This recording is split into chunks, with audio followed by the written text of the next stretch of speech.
So, who remembers what happened last session? Bob found some prime real estate for his new business. Yeah, that happened near the end. But go ahead, elaborate on that. Where are we? What is the screen we're looking at right now? Right now, we're in an abandoned tavern-esque thing. Yes. That's going to be Bob's new distillery. Yes, it's run down and partially burned and things like that. And why did you come to this burned down tavern-esque place? To kill It's a trap. It's like the Buffalo of Sonora. with his, which makes this the worst Brooklyn so far. So, who did you set a trap for? Who did you kill in this tavern-esque place? Who didn't we kill? Yeah. A heavily armored Hound Archon came in and thought he was going to tell us what the business was, and Iwan was like, no, this is what the business is. And then I was like, oh, there's stragglers in the back. Giant scorpion, crush all the stragglers that try to run away from I forgot about Arrow that. Death over here. Yeah. And then, Yeah, and they also came from the back, from the door, from the other side, and that didn't seem to matter at all. I think it was Vors and Iwan and Bob were all just laying down death left and right. Vors, In that order. Yeah. Always thinking it's a Bob. Yeah. And Iwan had one of her trademark pits that got, I think, 3 of them trapped in it, and they were all able to climb up it, but it was a spiked pit, so they were getting hurt for even trying, and they kept falling. Some of them didn't even make any progress, but some would make it halfway and then fall down again.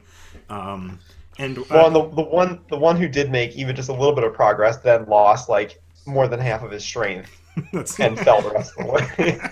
I don't like that you're climbing very well. It's going to sap your strength a little bit. Yeah, and they were all focused on Vors, especially the Hound Archon, who was like laser focused on Vors specifically, and all of his underlings also seemed to be mostly attacking Vors, except as needed, when people always got in their face. And Vors actually got pretty badly beat up, but he stood it, and Nero dropped some healing on him, so he's fine. One of them begged for his life at the end of the fight, and I forget, was it Bob that murdered him, or who murdered him? I don't think it was Bob. Oh yeah, you don't I think thought it was. I think it was Bob. I don't know. Doesn't sound like my guy. Yeah, it didn't. Boris was outside making sure there were no runners. So Maybe it was Bob. I don't know. Bob never gets to kill anything anymore. you gotta step up, bro. Well, Yeah. they give you some pity killing. It's like at the end of the fight when some guy's throwing down his weapon, they let you kill that one. Yeah, I think- exactly. Well, Iron released the pit so that the guy came up right in front of Bob. Yeah, all Is that a like pity? all spiked and everything bloodied, and he dropped his weapon and fell to his knees. And Bob's like, no, and just hammered him in the face. So that was the last fight. So we're going like out of order a little bit. But what else? It's like you guys... Memento. Sorry. Like Memento. Yeah. we jump around as we see fit. So just popping back to the map of Sonara. What do you guys remember? Like, how did the session start? Where were we at the beginning? We were in the High District. We did a little shopping, and then Vors and Nero went into the Low District. We checked out the old prostitution, the old, what's the word I'm looking for, brothel that used to house the Black Daggers? Yeah, Black Daggers. Okay. That's cool. And we found that it's sort of a legit business now, and they're running an orphanage there in this room that held the dirtiest of events. And we basically found out that they're on the up and up. Nero promises them some charity beds and stuff like that to like help them with stuff, and Nero also made it fucking weird, like because Vors was trying to like feel it out and like be subtle, and he's just like, just tell her. we're like, all right, we're gonna leave, and it's like, no, don't leave. Like, make sure that they know that we're whatever. If hey, I need to reach this person, and we realized that she's on the up and up. She's not part of like some shell game that we're aware of, and then we found someone who is involved in the shell game and gathered the rest of the gang and got him to pass along a message. And they want us to go to the boneyard. Who did you find that's part of the shell game? Fabio. Fabrizio. Oh, fucking Fabio, that's right. Fucking Fabio. Fucking That's right. Yeah. So you went to a couple of dive bars down in the Low District, and in the last one you were in. I got him jacked up on alcohol and honey dust. Yeah, you found Fabio, and he walked in, and like people acknowledged him as if he was like a regular or known quantity. And you had heard about him in all of your talkings in the Low District. And he's not directly associated with the Black Daggers, but he claimed after several drinks to have done business with them and knows how to contact them. So after being plied with alcohol and drugs, he agreed to, for 100 gold, half up front, half when he's done, deliver a message to them. And he explained that you can't just, hand them a message, you can't just write a message. They only accept, like, hidden messages, like basically he hid it in a wall and off one side of one of the abandoned buildings. And it has to be in a particular cipher where they won't even respond, they'll just, like, reject it. So for this 100 gold, he agreed, I'll cipher whatever message you want, and I'll cipher the response, and you've got to hang out with me and buy me drinks while we wait, basically. You agreed. You paid him 50 gold up front. You bought him a bunch of drinks, and I think while Vors was doing that, Nero ran back to get everybody else, saying, "Hey, we figured this out. We found this guy that's going to deliver a message for us." And on your way back, I think it was Iwen that noticed. I'm not sure which. Iwen noticed that this Hound Archon was following you. He was trying to be stealthy. He was hanging back a good deal. But Iwen noticed that this same particular Hound Archon was constantly behind her somewhere. And you've seen lots and lots of Glorious Reclamation patrols, so it's not uncommon to see even things like Hound Archons around the town. But this one particular one that was very well armored was constantly in her vision. So she let you guys know. And you guys met up with Fabio and Vors, and Fabio's like, okay, it's probably time to go get the message. Let's go see what they got. And you subtly said, hey, let's go somewhere else first. I think we got a tail. So Fabio led you down to this abandoned building where we just talked about, the tavern-esque building, where he knows not a lot. It's burnt out, it's destroyed, despite what the map looks like, and not a lot of people go here. So you guys went in and you kind of just set up, and you just waited. And you noticed the Hound Archon, still thinking he was being stealthy, was peering through the windows and trying to figure out what was going on. And eventually he just burst in and started making demands, again, directly addressing Vors, telling him that he was under arrest, that he needs to stand down. And you guys were saying, like, he also asked, where's the woman? Referring to Off. And Vors tried to ask him questions, but the Hound Archon basically spat on the floor and was having none of it. And while he was wasting time doing that, or killing time, all of his minions came in from this back and from behind him, and you guys had that amazing fight we just described with the pits and scorpions and all the fun. So then after the end of the fight, Fabio, for the most of the fight, he was just taking cover behind the bar over here. He kind of fancied himself a tough guy up until the point where you guys destroyed a Glorious Reclamation patrol in front of him in like less than a minute. Just slaughtered them. So he was kind of panting under the table and asked you, like, how hot is this thing you want to move? Because that's what you hired him. You basically said, like, we want to get something out of the city and we want to get it, done quietly. So now he's wondering, what the hell are you trying to get out of the city that this is coming down on you? And at the end of the session, we ended right at the end, so we kind of glossed over a lot of it, but he took you back to the area, he got the note, and like Nero recapped, it basically said they want to meet at the Boneyard at midnight. Isn't the Boneyard... Didn't we find out that... Wasn't there something at the Boneyard? Yes. If the rumors are to be believed, there is an angel who has taken residence at the Boneyard, who will receive the confessions of anybody who would have it. I think it's a she, actually. She's primarily there because there's a lot of hellspawn here. There's a lot of, like, tieflings, half-devil people. So if any of them want to repent for their sins, like, she's there in that capacity. And she also protects the graves from defilement and stuff like that. And that's the old Boneyard. There's a newer graveyard that's actually outside of town, but this is the original one, which is not really in use anymore. I mean, it seems like a strange place to meet nefarious people where there's an angel around. It's maybe a pretensy angel. Or it's to get rid of us and you're nefarious. Send these people we don't want to the place where this angel is. I mean, we need the angel anyway, so... Let's go. Can we go back where we were, and I'll do a little cleanup before we head out? Yeah, it's late afternoon, so you did leave, or if you want, we can kind of just hand wave that you did the cleanup before. If you just get rid of the bodies, right? You're Sure. Yeah, Nero's doing the standard yeah. Summon Earth Elemental, bury it underground, Yeah. and would something like a bag of holding, would you be able to detect stuff like if you did locate object? That's a great question. I will look at it real quick, but I'm guessing no. Because you go into a different dimension, I would think no also. Unless locate objects just because it says planes and stuff. I ask because, I mean, it doesn't make sense for us to hold on to stuff that will, basically incriminate us. Yeah. It doesn't specifically say, but it does say it's blocked by a thin sheet of lead, and it is like the closest thing available. So you can't say like, I guess if you knew the Hound Archon, you could say like the Hound Archon's armor clasp, and then the closest thing of that might be in the bag. But it only goes like 800 feet tops, like if you're like a 10th level person. Yeah. So like I'm gonna go with no. There are ways to see into bags of holding, but I'm gonna say like stuff like that probably wouldn't work. Common things would not work.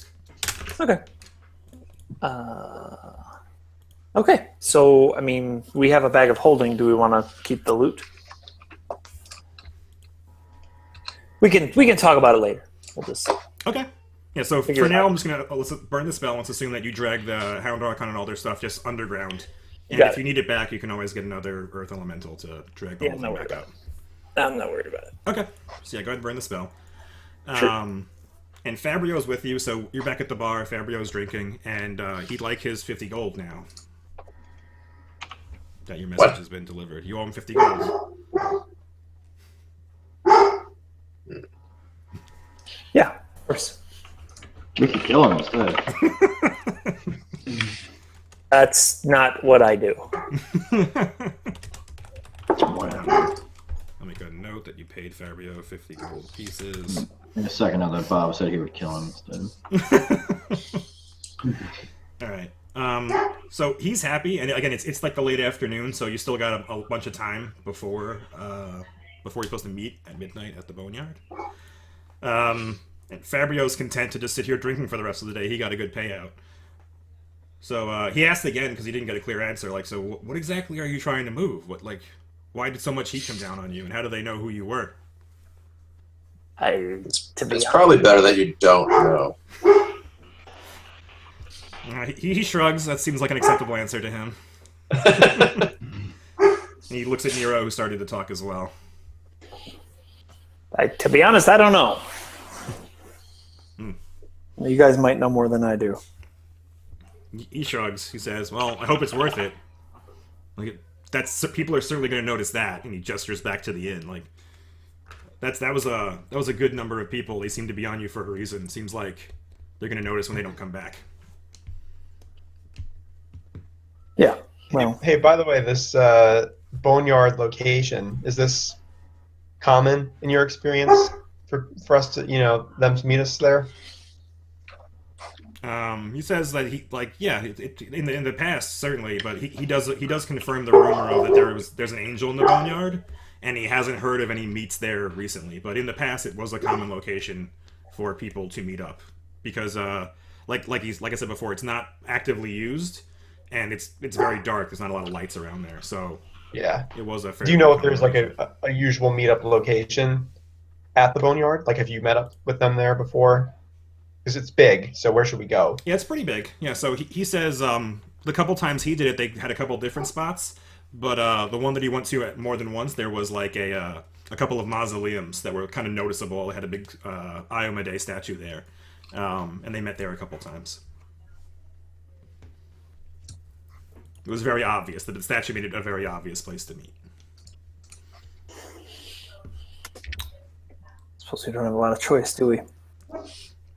Fabio shrugs. He's like, I'm just the message guy. If we're walking into something, Fabio, we're going to hold you at least partially responsible. 100% responsible. Fabio puts his hands up and again repeats, I'm just the message guy. I'm the message man. So you're saying that as far as you know, this is on the level. He nods. He's again, I don't deal with them often. I'm not part of the guild. But this doesn't seem out of the ordinary. This the interaction we've had doesn't seem out of the ordinary. But again, he does admit there have been lots of rumors about the angel. Like enough people have said that he believes it to be true. He doesn't think it's just a rumor going around town. Like there's probably an angel there.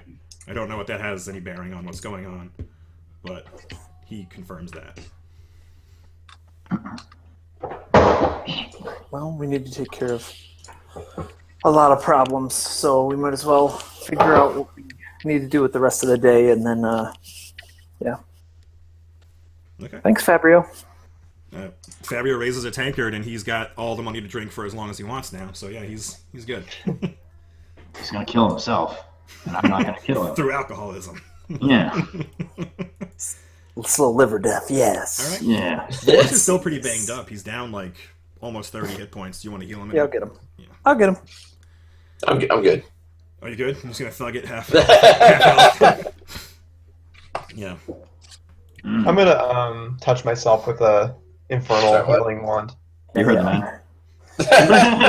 You heard the That's a tiny moral. gnomish girl. That's a moral.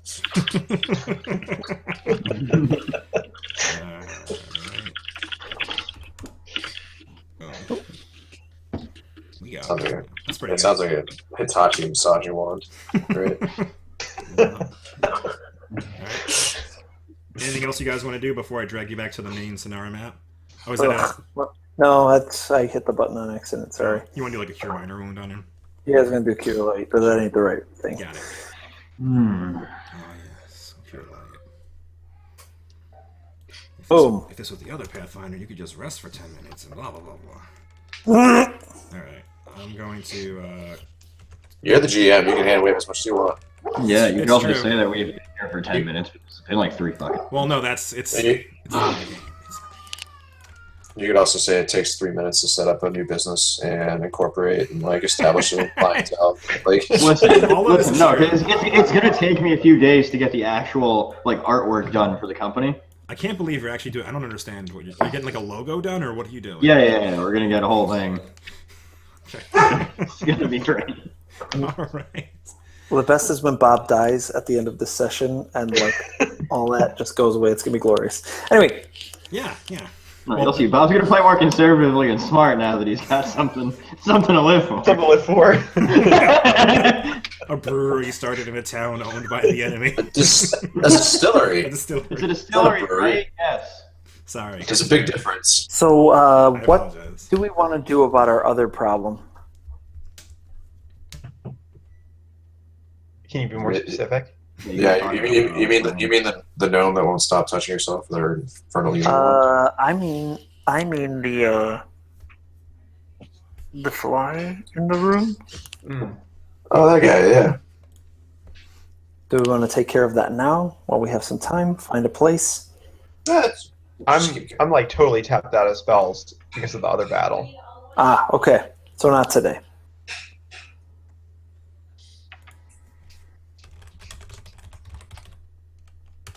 Probably not today. Fine. Let's get word to the diplomat and get her out of trouble and tool around here. Maybe get a room somewhere around here where we can lay low.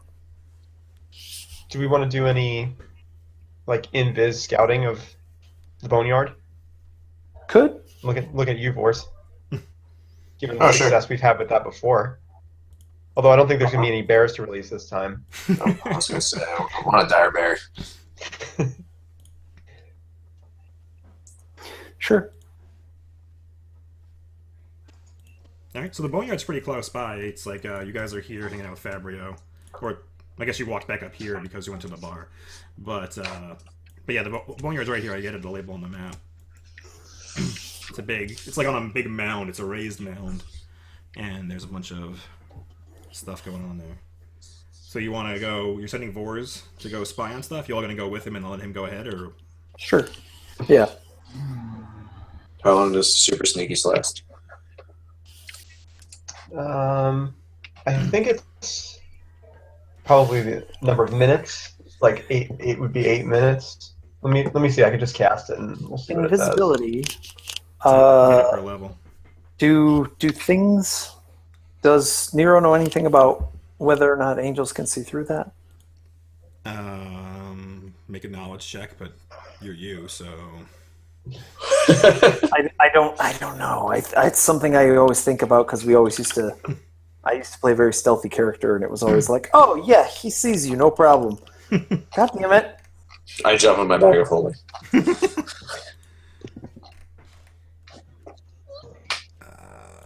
see.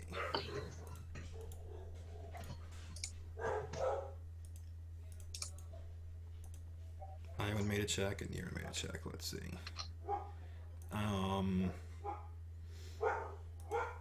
Both of you know that the majority of angels cannot see through invisibility and things like that. They do have very good senses generally, and they can detect evil, usually at will. But they cannot straight see through invisibility. Certain angels can. Nero knows specifically like planetars, like the most powerful angels there are, can. Yeah. And some of them do have like cleric levels and cleric spells that might be able to dispel invisibility, but they don't passively see through invisibility like that. They'd have to notice you first and then do something about it. If we got a planetar, then I mean we're sort of fucked anyway. Yeah. Those are hard for 20th level characters. That's correct. And I mean, all this assumes that this thing's even a real angel anyway, which I don't know. It's probably still a coin flip. Also true. Okay. So you guys are walking through the Low District, heading to the Old Boneyard. And everybody toss me a perception check.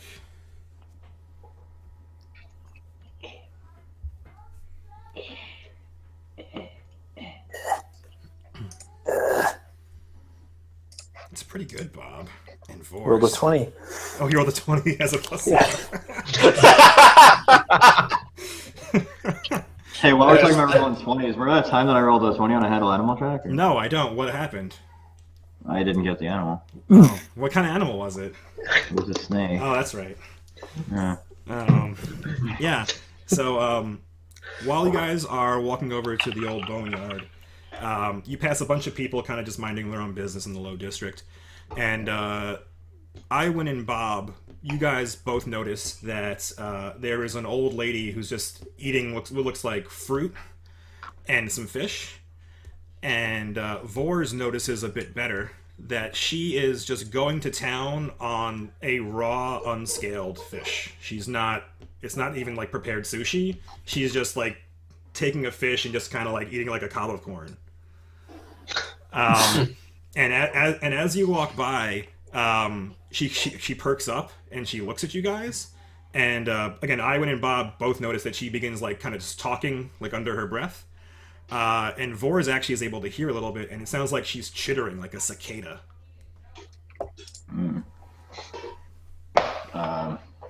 Bob might smack her in the face with the hammer. What do you have a question, Iwan? I'm just like, from what do I know anything about things that eat raw fish or chitter? Lots of wild animals and monsters would eat raw fish. Okay. It's very weird. She looks like an old human woman. It's very weird for humans to be doing that. Well, do I know of anything that like changes shape that does it?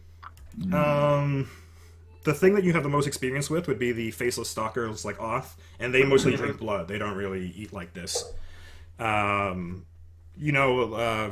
didn't roll very well, but you know a little bit about lycanthropes like werewolves and stuff like that wouldn't be averse to eating raw fish, but nothing jumps out at you. Nothing specific.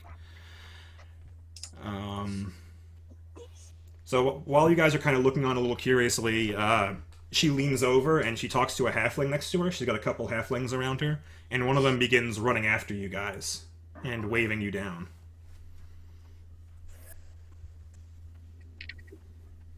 He gets up to you panting, and he says, please wait. Miss Generva would love to see you. Sorry, who? He says again, Miss Generva? Son, catch your breath. Yeah. Alrighty then. He pants for a couple seconds, and he says, Miss Generva. And this is a halfling person, but it's not a young boy or anything like that. And you can tell he's got scars on his face. He's done some thugging in his life. He's not just a run-of-the-mill halfling. And he says, Miss Generva would love to see you. Please wait. And he gestures over to her, and she looks like she's settling up at the fishmonger who sold her some fish. And she's going to slowly walk over because she's an old lady. What's this about? He shakes his head, says, I don't know, but she told me to wave you down. He's still panting. His tiny little halfling legs took him a while to get here. We'll wait. Okay. So Generva comes over, and I can get her thing. Or at least her token. That sounds like a Tyler Perry like name. Hello. Let's see. I can get Generva. I'll just take you to the map. Why not? Yeah. Maps are fun, right? The Merciless GM in the world. Alright, I'll move you here, and then I actually have to cut your tokens to take you over. Alright. Boop-doop. I'll drop you over here. And you guys were walking, I guess. That's an odd combination. That's a fruit and fish merchant. I agree. It is. It's a little odd. But there's fish and there's fruit, so whatever. Delicious. And I agree. It's an odd mix. Yeah. So Generva was over here or somewhere like that. She was eating, and there were a bunch of halflings around. Where are all the halflings? Could we call it Ginny? You can call her Ginny if you want. You could try. See how far that gets you. But yeah. So you see Generva, and you can hover over. She's got a portrait. You can hover over little halfling bodyguards too. Yeah, and so They're bodyguards. yeah, like the one that approached you wasn't showing any weapons, but like they are definitely like thuggish looking halflings, and the ones that are close to her definitely appear like bodyguards. Yeah, so Generva comes over. She's gonna turn around and she's gonna walk over. And she's still got some like visible blood and fish guts hanging out of her mouth that she didn't really care to wipe off. That's a prudent move, Jeff. Not really a leader of the pack, typically. Yeah, so. go ahead and arrange yourself however you like. But yeah, one of the bodyguards is hanging back talking to a blacksmith, and the other three are kind of on her. And she walks over, and Nero immediately realizes that she is Nitalese, like Nikolai from the other. Yeah. Yeah, he's And fuck, what's her name? which one of those women are you thinking about? Loredana. Right? Yeah. So she's very visibly Nitalese. She talks with like a bad Eastern European style accent. And she looks at you, and Iwan, you have the bags of holding, right? No, that Who's holding it? it was last with Wars for his wares, but I don't know who would have it with the loot if that's what we took. I have the bag of holding. All right. Well, Generva is looking at Nero, and she says, "Hello," and she's like, "What?" He's like, "What are you doing here?" You're very far from Nidal, aren't you? It's true, yes. Yes, no. Yes, it's true. She's not Russian. That is as Eastern European as you can get. So. We came here to retrieve a few objects, and then we were going to be on our way. She smiles knowingly, revealing that she's got a couple of missing teeth, and she's an old lady, and she goes, yes, retrieve items, and she claps her hands together. It's like she's like, I can smell some on you. What have you come to retrieve?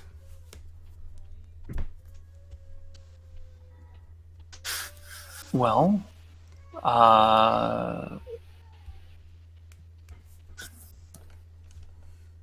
mostly some things a friend of ours sent us here to fetch from his manor house. Unfortunately, he was robbed. Just terrible, so terrible.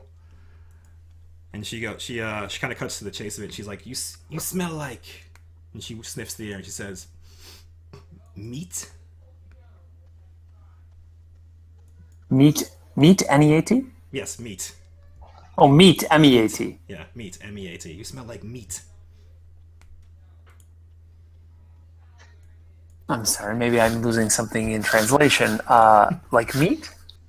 And she gestures at you, and she gestures to your hands, and she says, there is blood. And she points to it, and there's no visible blood. But you were the one who hacked up the Hound Archon. Ah. Boris would kick in and be like, well, we have had to deal with some long pork lately. And she looks at you and says, long pork? What have you been butchering? And she's Long looking directly pork? at Vores. Is long pork supposed to be like people? Is that like a slang you're trying to use, or is long pork No, big pigs? No. Like long pork is a slang for like human meat. Oh, okay, yeah, and yeah. So she seems very interested in that. She says, and she looks directly at you and says, and other things too. Yes. When the need arises. Yeah, like sometimes it gets mixed in. Like when you're butchering, you usually care not what is there. You just put your hand to the task and do what you must. She continues focusing on Vores, who's being chatty, and her eyes get a little wide, and she says, What else? What have you butchered most recently? Only what we had. Butchered or murdered? Only what we had to. Make a will save, Mr. Vores. Ooh.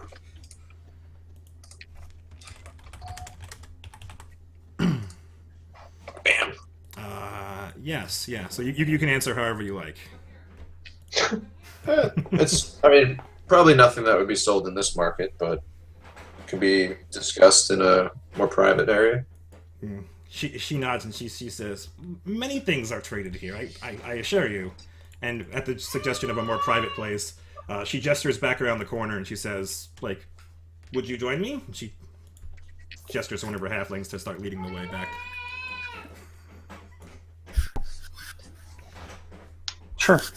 Sure, let's go with...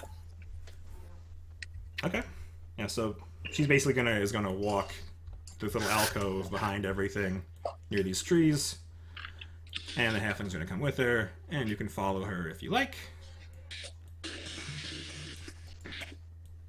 Set up wherever you want around her.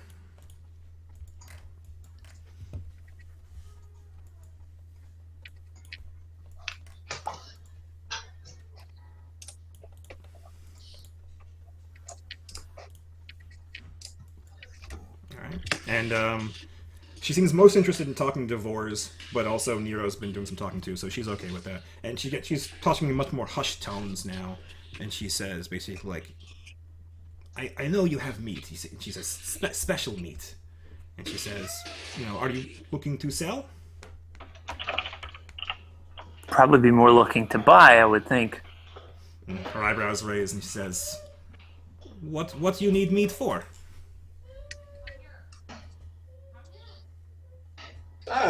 There's just some reagents for some things that we want to make. That piques her interest. She raises her eyebrows, and she addresses you again, Vores, and she says, what is it you want to make? Nothing that would concern you. Make another will save, Vores. She doesn't like it when I deny her advances. It's true. You have failed that time, and you must answer completely truthfully. What is it you want to make? I want to make Portal. You adopt her accent while you talk. And she seems very intrigued by that. She says, Portal to where? To what? I don't know, Portal. Make another will save. You have to answer completely honestly to her. Portal to where? Portal to what? Portal to hell. And she nods. She says, And she says, so you... And she looks back at Nira and says, you looking for meat? For a portal? Depends on what you have. What do we have? We have an Archon. This is me speaking, not to the person. We have an Archon heart. You have an Archon heart. And we know where there's... what were the other ones? Azada, Angel. We know where there's Azadas, and we know where there's an Angel. So what would the last one be? Agathian, like the animal things. Like wasn't that what was in the forest? Was it Agathian, or was that no, that wasn't Azada. You met Okay. Azada. Okay.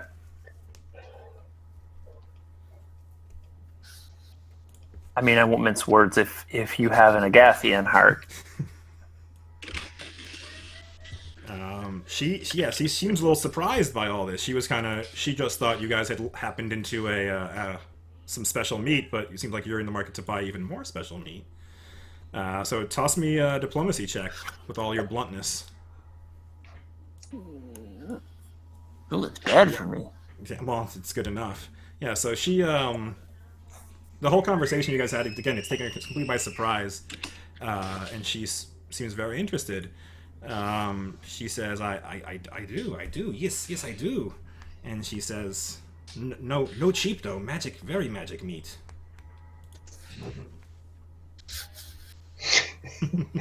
How the hell did you come to have that? And she says, Generva sees many things. Generva buy, Generva trade.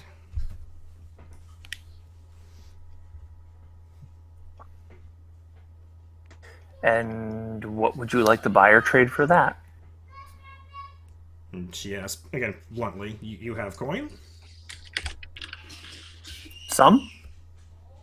She says, some won't do. And she talks to one of the halflings next to her. And she comes back and just, again, bluntly just puts forward that she wants 8,000 gold. But she will deliver to you a heart. 8,000. That's steep. I could cut one out of one myself for 8,000. If you could find.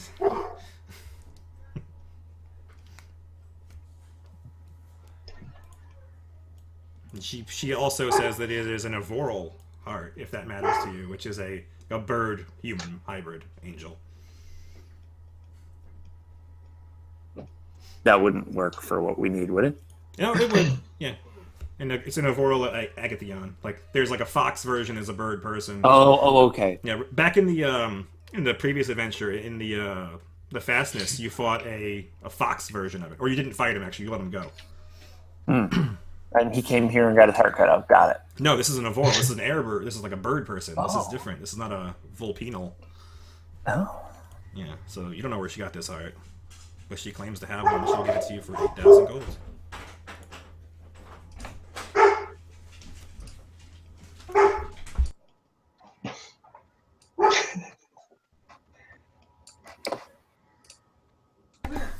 What about trade? I know, it's all fun and games in here.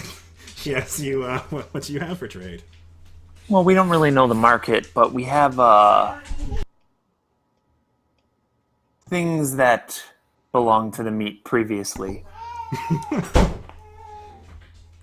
I wouldn't know how to move them. You might.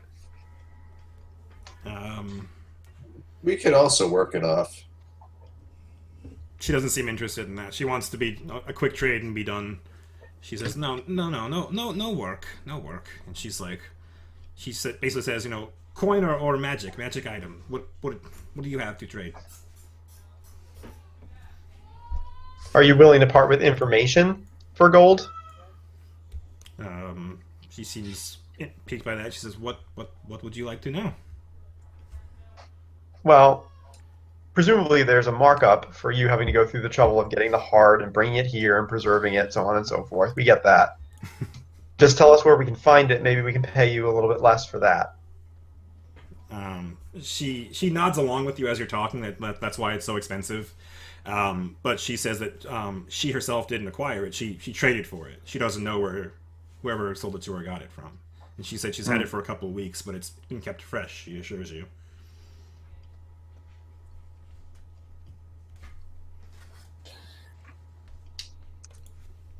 And a couple of weeks ago would have been before the town fell, for what it's worth. Interesting.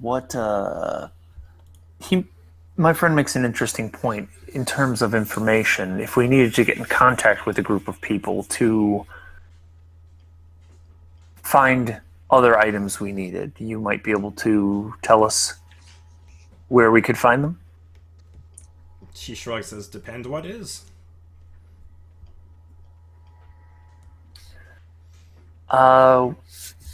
We need to find the black daggers. And, you see her shake her head, and she says, dangerous, not good to deal. True, but they have something we need. She nods. And one less person around to cause a problem for you. I mean, that could be good for trade, right? She nods. She elaborates just briefly that she doesn't trade with them because they have a habit of just taking things that they want. They don't work well with others. And in her line of business, they just haven't really interacted. So she doesn't have a whole lot of information to give you about the Black Daggers, but she says there's lots of people around here that would.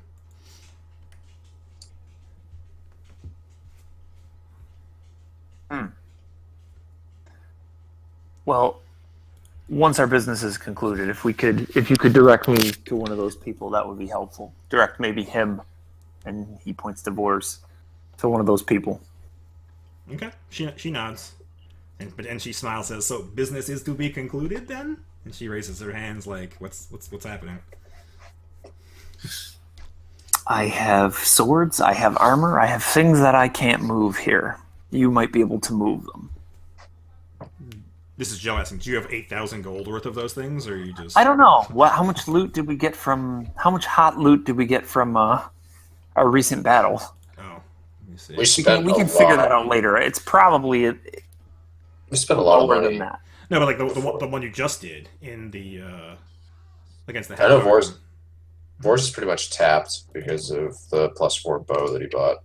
So let me see. He has... It doesn't matter. Yeah, let me do I have a secret treasure button so I can just view it. Let's see. A +1 greatsword, how much does that sell for? $2,000. It sells for $1,000. Okay. It's worth 2. Did somebody take the Cloak of Elvenkind? Was there one last time? There was one on the. What does it do? I guess we didn't go over the loot. That's your stealth check. No, we didn't go over the loot. We had to end, I think. Yeah, the Hound Archon had a Cloak of Elvenkind to be stealthier. It's a +5 to your stealth. Maybe Vors wants that. Okay. Depends on how sneaky we're gonna be. You have to ditch Just the, curious. If we might not have near. They might not have good armor. I think you do. I don't know if it's 8,000 gold, but it's.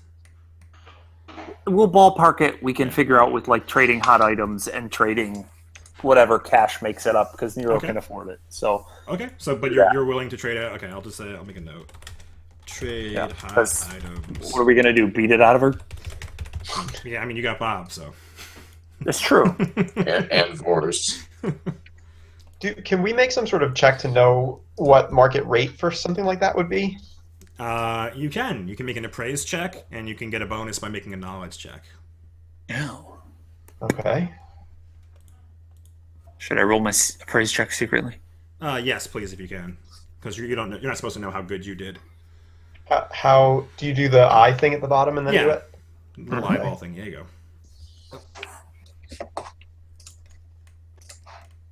Did you roll a knowledge check as well, Iwan? I'm gonna do that now. Yeah. So Nero has a. Okay, Vors has the worst opinion. He's pretty sure you're getting ripped off. He thinks you could get one of these for 2,000 gold. It seems like it's 4 times more expensive to him. Nero thinks it's probably a fair-ish price. He thinks they could go for anywhere from 6,000 to 10,000 gold. So this is kind of right in the middle for him.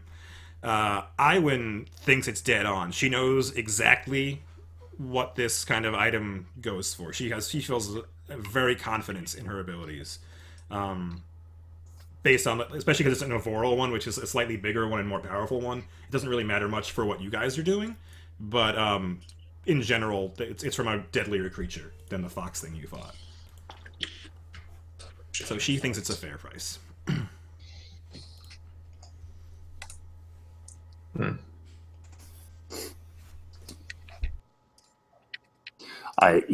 The issue becomes, do we just hope we run into one? A bird in the hand and all that, I mean, do we expect her to be able to sell too? Who would normally buy something like this? You know what I mean? Imagine somebody bad.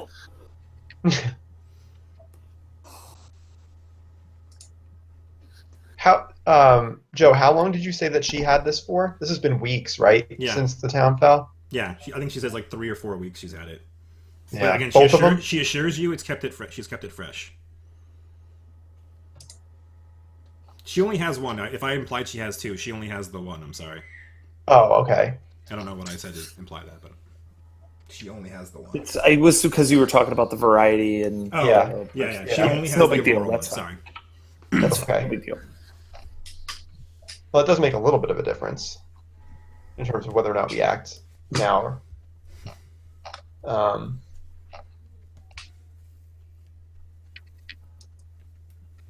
I mean, it's a good thing to be rid of all this stuff. That if Yeah. you wanted to look for someone, look for this, and she'll know how to move it.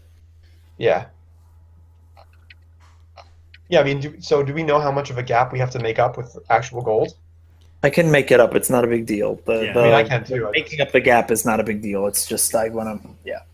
Yeah, So like, let's- there's definitely at least like 3,000 gold worth of stuff there, and there's a lot of little things that if I add up, it's probably closer to like maybe 4, maybe 5 if I. So yeah, so you're looking like maybe 3 to 4,000 gold to make it up. No big deal. Okay. That's fine. Yeah.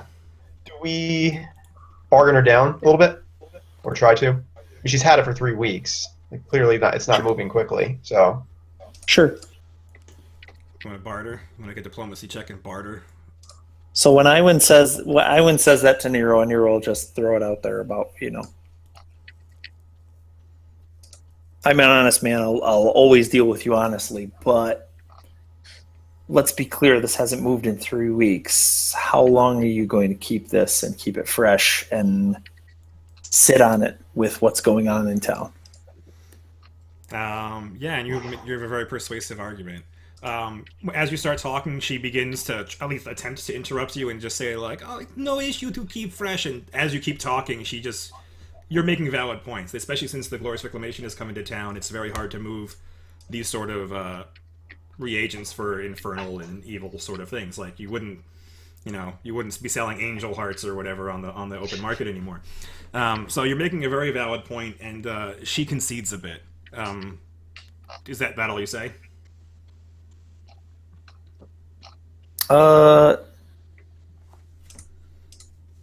Yeah. I Okay. Well, guess then, what else do you guys think? okay. Well then, so she relents. You made an amazing check, and she relents and basically says, "Fine, 7. You make valid points. 7."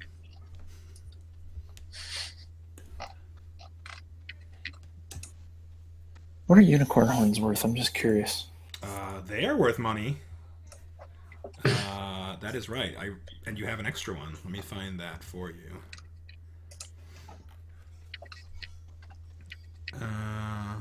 1,600 I don't even gold know what you pieces. use them for. Okay. They're useful as reagents and stuff like that. Just what you want to do with them. Do you bring it up, or are you just asking me? I'm just asking you. Is that useful to us? I don't even know what you would. What do you? Is there like something that you'd reasonably use that for, or is it something that it's just like a trade good? Basically, it's like it's like spices. Yeah, I think it's mostly a trade good. I don't know if there's specifically a magic item that requires one to craft stuff with. Okay. But based on like the treasure entry in the unicorn section that we fought, it's basically like it's a Okay. trade good worth 1,600 gold. What about 5 and a unicorn horn? She seems you have unicorn horn, and she looks back at Vors and says, "Much butcherings." One more diplomacy check to get her to take that.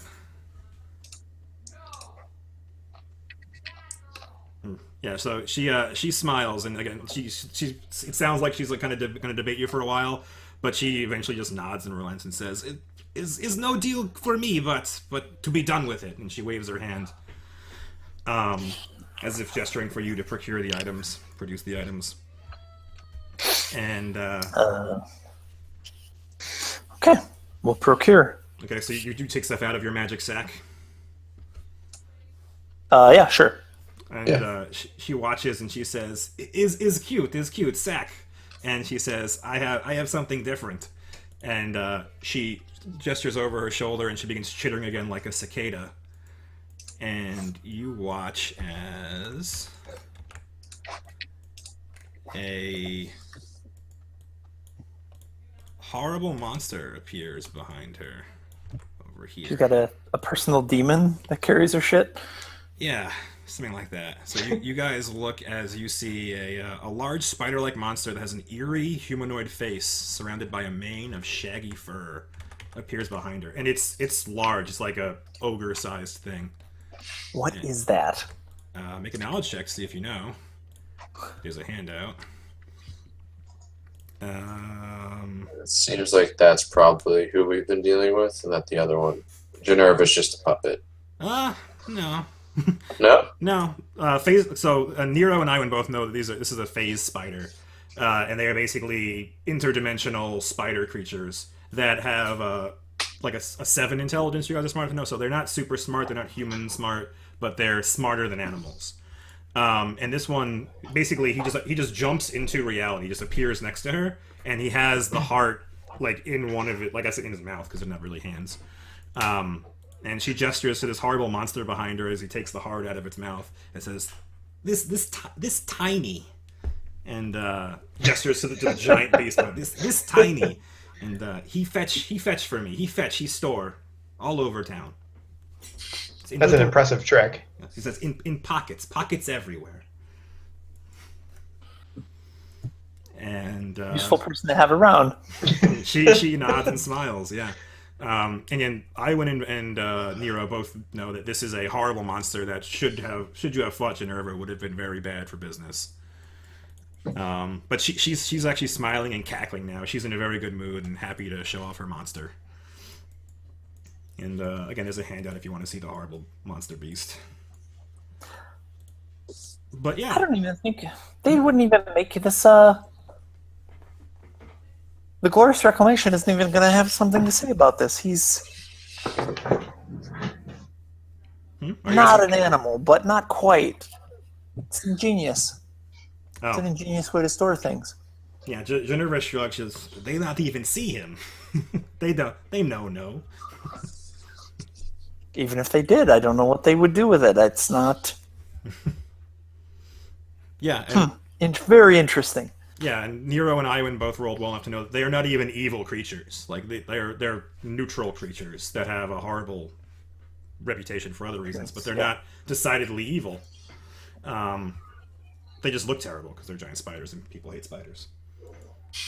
All right. Well, if you're going to follow through with the transaction, yeah, she will take that. So it was 5K plus unicorn horn. Okay. I'm gonna spell unicorn the best, but I'll do the math on the stuff you got from that last fight, and we'll figure that out on Discord. All right.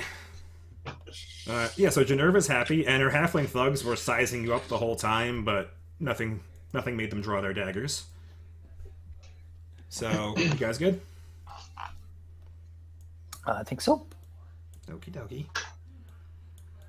So if we come into anything else, is there anything else that you'd be looking for? And she looks to Vors, who said reagents before, and she nods. She says, "I deal in all reagents." And she says, if you have things to move, I can move little, not lot, but... And she's mostly interested in magical items and reagents for stuff. Okay. Where can we find someone who would know about the daggers? She gives you the same sort of advice you've already had, which is kind of hang out at the bars in the Low District, and they will, people will just make themselves known. Okay. She says that, again, she hasn't really dealt with the Black Daggers directly, but there's a lot of people in towns who will claim to be fences or associates of them, and, you'll bump into them. And describes people much along the lines of Fabrio. Fabrio, fair enough. It's been a pleasure. Well, hold on. No, but do you know anything about that angel in the boneyard? And she spits on the ground. She says, "Horrible thing." And she says, "If you get angel meat, let me know, yeah?" Oh, so it is angel meat, yeah? Just a sack of angel meat? she smiles and she says, "That's all I see when I look at it." It's real. It's a real angel, though. From what I Yeah. heard, she says, like, I no go, but I hear. People Okay. go. People confess. Do people still meet there? She looks confused, and she says, people confess, and she raises an eyebrow. No, I mean people from the Low District, people like our pointy friends. Do they still go and meet there? Oh, she shakes her head and says, I no go since Angel come. And she says, Geneva have nothing to confess. Just the middle person. I got it. Fair enough, yeah. Alright. I'll take you back to the other map. Anything else you guys want to say to Geneva? Nope. Okay. Unless Jeff needs Onyx or something. She could deal an Onyx, but Jeff has blood money or whatever. Yeah, I make that with wrist slitting. Make that with my blood. I get all emo and Onyx comes out. Alright, so you guys were walking to the old boneyard and you bumped into Geneva, and you have acquired one of the hearts, so you now have 2 of 4 hearts that you require. And you were on your way to the old boneyard, you were going to have Vor sneak around. Are you still planning to do that? As long as Boris is still cool with it, yeah. Thor's gonna put on his new cape, put the hood up. Alright, yeah, you got a new cape, plus 5 to your stealth checks. Go ahead and add it to yourself and resync if you want. Yeah. And you'll get to the old boneyard. Where do I remove the cloak of resistance bonus? I think it's probably miscellaneous on your. Let me see if I can pull up your sheet. On the saves on the left, under your hit points and store your stats and stuff. You probably have like 1 in your miscellaneous bonus. For the 4 reflex and will. Yeah, so just remove those. And then, Plus 5 in the stealth. yeah, and the miscellaneous stealthy stealth. And if you have time to craft, you can actually combine them. Like, you can spend money. It's a long, complicated story, but you can combine the Cloak of Resistance with the Cloak of Elvenkind for extra Do you have to have a specific type of crafting, or just in general you use the skill? You need to have a specific type of crafting. You need to have, like, the craft wondrous item feat, and you gotta spend a bunch of money. But you could also find someone to do it if you're willing to pay them. But if you want to combine magic items, there's a formula to do that. It's more expensive than the 2 combined, but Makes sense. all right, yeah. So you can do that, and Vors is heading over there, and then Iwin is going to make you invisible for 8 minutes. Yep. Okay. And, Super sneakies. sure. So it's the beginning of evening now. The sun is beginning to set, but it's still light out. And you're gonna go sneaky in the boneyard. Are you looking for anything in particular, or? An angel. Oh, you're looking for an angel. Okay. All right. So you're coming up. You're coming up trying to be sneaky. Signs that anyone's been meeting too. Yeah, that one. Yeah. Okay. There are 2 things you can do. So, like I said, it's a big mound. So there's the top here is kind of like a more natural slope where people probably would enter, or you can climb up the sides if you wanted to be extra sneaky. So, are you being extra sneaky, or are you just going to try to walk where everybody walks? How many people are there? You don't see a whole lot, but you do see a couple. Like, so if you walk up to over here, you do see some people walking in, presumably to confess. Like, this is it's a well-known, not really secret in the town. It's a well-known rumor that if you go here, there is an angel, and the angel will hear confession.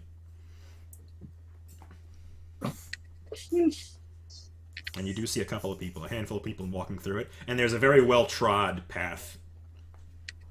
Yeah, I'll go on the well-trod path. That's fine. Okay.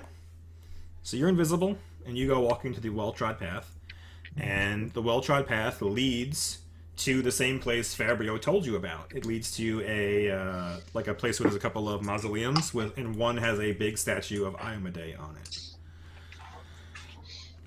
Seems to be a very well-known location in the boneyard, so I will cut you, Vors. Cut you.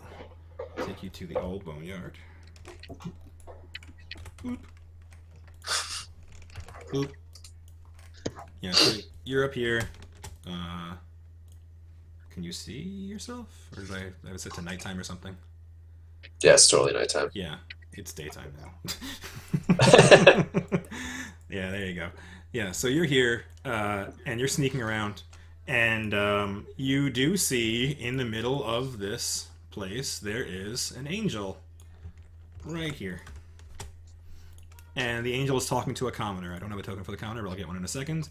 But yeah, the angel is just talking to a commoner who is a tiefling. So there is a half devil, half human talking to the angel. And I can give you a handout to see even more of the angel if you like. You can right click and hit show handout. Yo. And you can see what the angel looks like. She doesn't have her mace drawn, but she does have one on her side, and it is on fire. Interesting. Yeah, and she's got, like, white, glowing eyes. She doesn't have any pupils. And she is there, and she is talking quietly to a tiefling in front of her. Can I hear what they're saying? From where you are, probably not, but make a perception check to see what's going on. They're talking very quietly. Yeah, that's not good enough. You can definitely tell that they're whispering, and the tiefling is talking more than the angel. The angel seems to be kind of nodding along, but if you want to hear their conversation, you need to get closer. How far can I move in a turn? 30 Like, feet? well- We're not really in combat, but it's 30 feet, so you can move however you like. And half speed if you're sneaking, but again, we're not really in combat, so... All right. Okay. I just gotta come this way. Sure. Yeah, so it's daytime, but you are pretty sneaky, so go ahead and make a stealth check. And that's not super great, but you have a plus 20 because you're invisible. So a 37. Let's roll a perception just for giggles. Come on, Angel. No, but close. Yeah, so she does not detect you at all as you're sneaking around. And I'm pretty sure the tiefling also doesn't, but again, just for giggles. Yeah, good roll for her too, but yeah, no. Yeah, so neither of them notice that you're spying on their conversation, and you can hear that the tiefling is actually confessing. She says, that she's done some horrible things. She admits to being a prostitute. She admits to stealing from people that were, some of her customers and things like that. And she's crying, and she seems to genuinely believe that she is confessing these sins, and that hoping this angel will absolve her. And she said, I've talked to some of my friends. I know what you've done for them, and I want to feel that too. I want this washed away from me. And the angel's nodding along as if this is what she's here to do.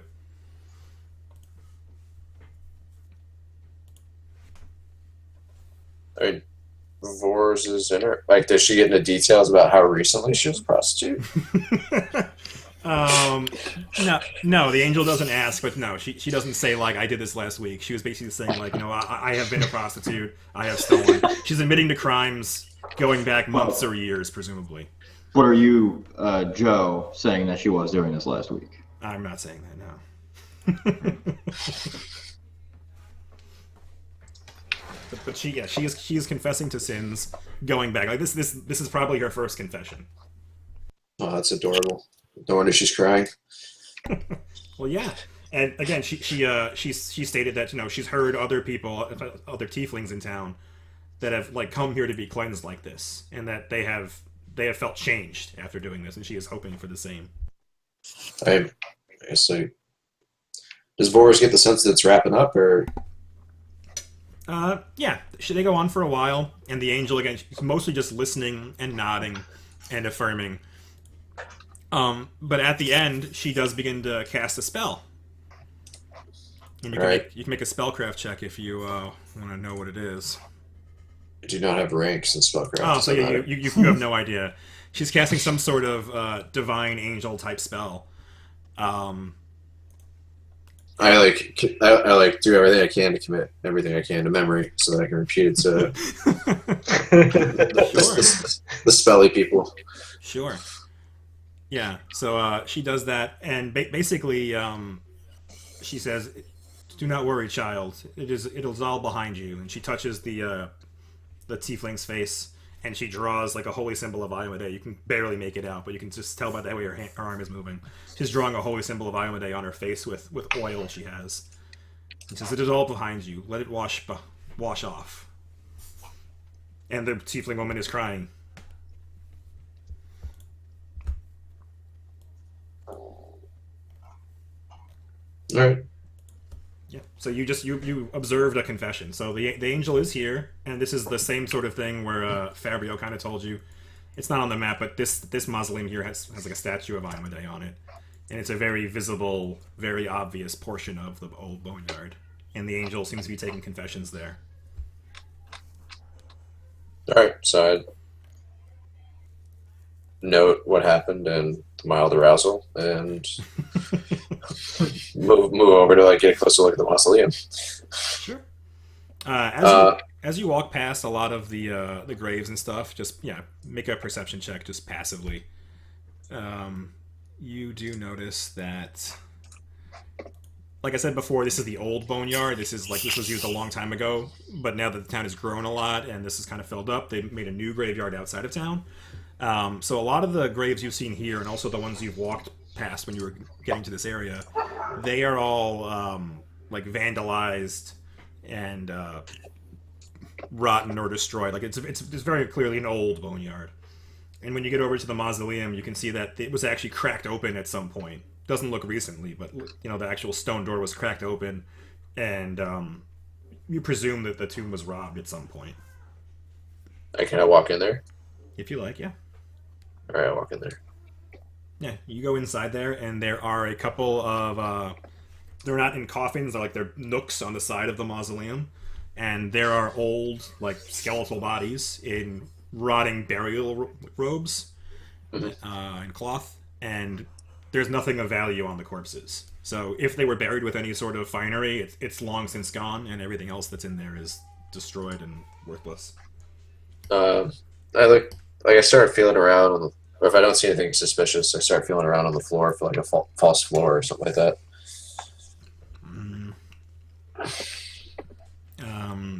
With the 27, you do not find anything in the mausoleum. You find lots of bones, skeletal bodies.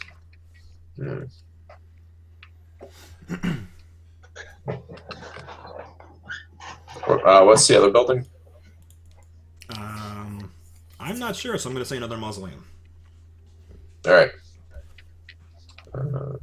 Check them out. Go this way. I basically just go the long way around. Sure.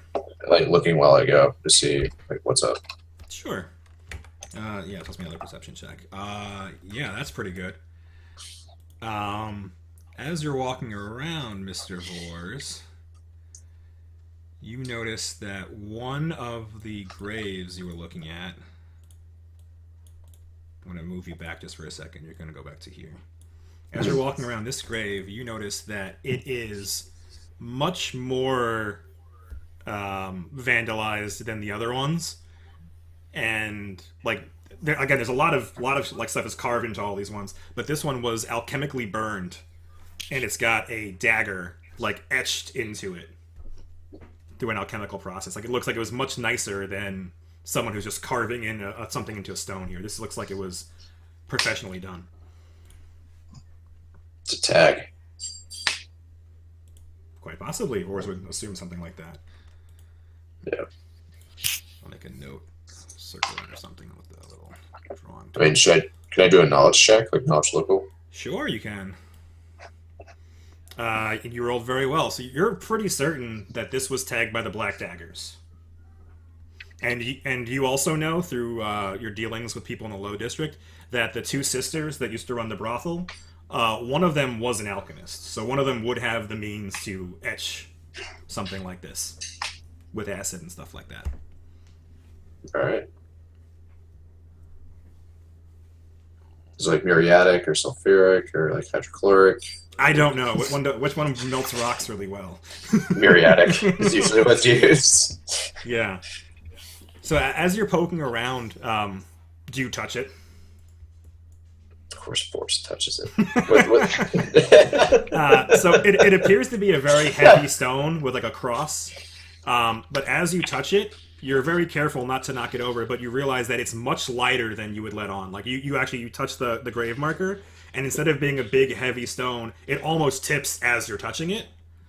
So, years of experience being a roguish sort of person, you believe there's a secret door there. Ooh, I like secret doors. Yeah, so Especially when you're there's secret reasonably back certain doors. there is a secret door in this graveyard under that tombstone. Can't remember, when are we supposed to meet these chumps? Midnight. Midnight. Alright. In the mausoleum, or just like in the like where we are? Yeah, in this area. Basically, they told you to meet here, and you know there's an angel living here. Alright. So like what's out this way? Is that like the harder way to climb? Is there anything else out that way? Yeah. So from the north was the nicer way to climb. I guess maybe I should have rotated as 100 degrees. It doesn't matter. But from the north was the nicer way to climb, and all around on all sides are like it's steeper terrain. Like you actually have to climb the hills, and if you go straight south, you actually hit the river. Like there's no wall behind this to the river. You Okay. can just slide down the hill and get into the river if you wanted to. I'm probably gonna want to do that sometime. Alright. So I'm not gonna go down there by myself. So I move it back as best I can. Okay. Like so that it doesn't look disturbed. Yeah, you were careful not to knock it over, so it's very easy to write it and place it where it was. Alright, so I keep casing the joint. I just walk around this way. Yep. Is this building open? Yep. Same as before, like there's a big stone door and part of it's like actually smashed open, so it's a little harder to get in because it's not like the whole door is missing, you have to step over it and stuff like that. But you get in and I don't even need to make a stealth check, you're quiet enough. And yeah, you see more of the same. It looks like this was looted, and some of the bodies are actually thrown out of the little, what did I call them before? Enclaves or whatever they are. The little alcoves, or niches, whatever you want to call them. They're in the corner, and like one or two of the bodies are actually thrown. The skeletons are just like carelessly on the floor of this. Enclaves. Yeah, but you believe again that this was probably looted a long time ago. Like this graveyard has been here for hundreds of years, and it seems like something happened at some point where this just got looted. Okay. I mean, do I see anything else of note around here that I should probably check out? Is that tiefling still here? They're wrapping up, so she would be leaving soon because she feels absolved. She feels forgiven, so she would be heading out shortly as you're walking around. All right. I guess I would follow her out. Sure. All right. So she leaves, and you leave. I'll take you both back to the map of Sonara, I guess. Doo-doo. Ba-doo. Boop. Yeah. So she's at the boneyard, and she's basically walking back to the center of the Low District. Vor's is just follow her. Okay. See where she's going. Is the rest of the party following Vors? Because you only have 8 minutes of invisibility. Eventually, you're going to be visible. You case that place pretty quick. Yeah, I mean, I'd go as long as I could until the invisibility wore off, and then Okay. probably still keep going. So she keeps walking, and eventually she gets to a low quality, like a cooper, I guess. Like they're making like barrels and stuff like that. And you watch as she walks in, and she nods to the owner, and she puts on an apron, and it looks like she has an honest job working at a cooper, making barrels and things like that. Okay.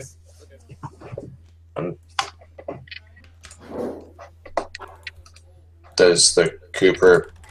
I don't know, notice anything about the Cooper? He is also a tiefling, and a lot of the other employees there are tieflings, so they're all like half devils. But you're hanging around for a while. You got a couple more, you only got like maybe a minute left on the invisibility after after the following. But yeah, just looking around the room for a little bit. It seems like a normal shop. Nothing seems out of the ordinary. All right. I go back to the group then. Okay. Yeah, so as you're leaving, she begins talking to some of her friends, and she says, "You're right. You're right. I feel so different. I feel like it's all been lifted off me." And she's just kind of gabbing with her friends about how she talked to the angel in the old boneyard. It appears like it's working. Cool. Yeah, so you come back to the party that was hanging out near the old boneyard, and what do you tell them? What do you report? Tell them about like the oil blessing, with the like gesture of Amade or whatever. So yeah, like the angels actually like helping people. Roll a straight d20 to see how well you remember the magical words, because you have no experience recognizing them. So this is just a straight like, how good's your memory?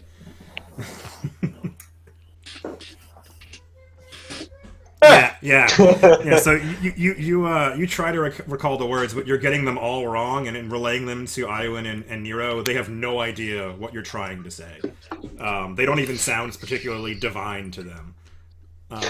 But like you say, the angel cast a spell, and it sounded like rah rah rah rah, and they're like, that's not a spell. Yeah. Do I at least remember the gestures? Yeah. You definitely remember, like, you were kind of, again, you were at an angle, so you didn't see exactly, but she cast some sort of a spell, and she waved her arms like this, and then she drew a symbol of Iomedae on the tiefling's forehead with oil, as if anointing her or something. She probably just atoned them. I mean, that's what it sounds like you're describing, though I don't know what spell you're describing, because...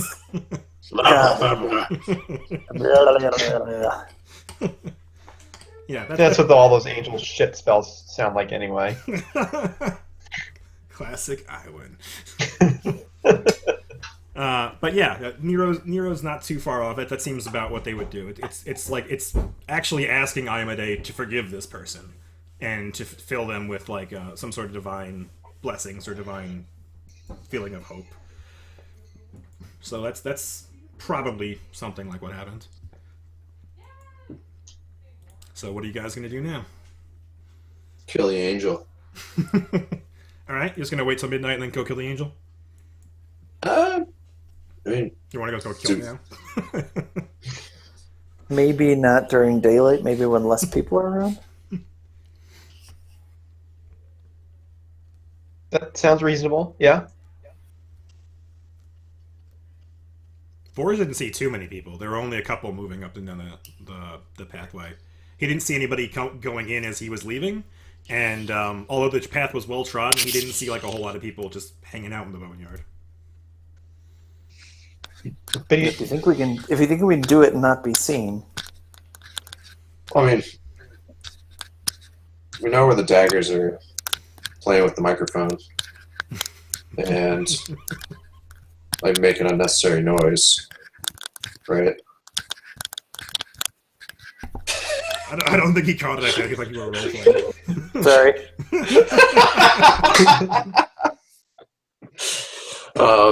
Yeah, since when are there microphones in Pathfinder? I don't know. Sorry. What is it? No, I tell him about the tombstone, and I mean, like, do we want to show our hand like that? And I mean, do we want to make a show of force, like before we like meet the Black Daggers? Because if we take out an angel, they're gonna know we're not to be fucked with. True. Also, like, we don't know what we're getting ourselves into with the Black Daggers. Like, I mean, do we have an alternative anyway? Like, is there another way to the tombstone that doesn't involve us going through the angel? I mean, we can go up the backside, but you might have to make a little baby climb check. Do we know if that's even anything? We might be clearing out a hidden cache for them because they can't get at it because of the angel. Just be prepared if we do this that we take that, whatever's there, we take it, because that's probably why they're sending us there. All right. To get a distraction so that they can get whatever's there. So maybe we like, should go earlier when there's no one around. It's fair. Yeah, let's go at like 9 o'clock. We can go up the backside. I can go all sneaky again and see what's up with that tombstone. Sure. Should we let our Needleese friend know that we might be coming with meat later? So that she's can make sure to be around is my point. Sure. I think she'll be around. Doesn't look like she's going anywhere soon. She's been here a while.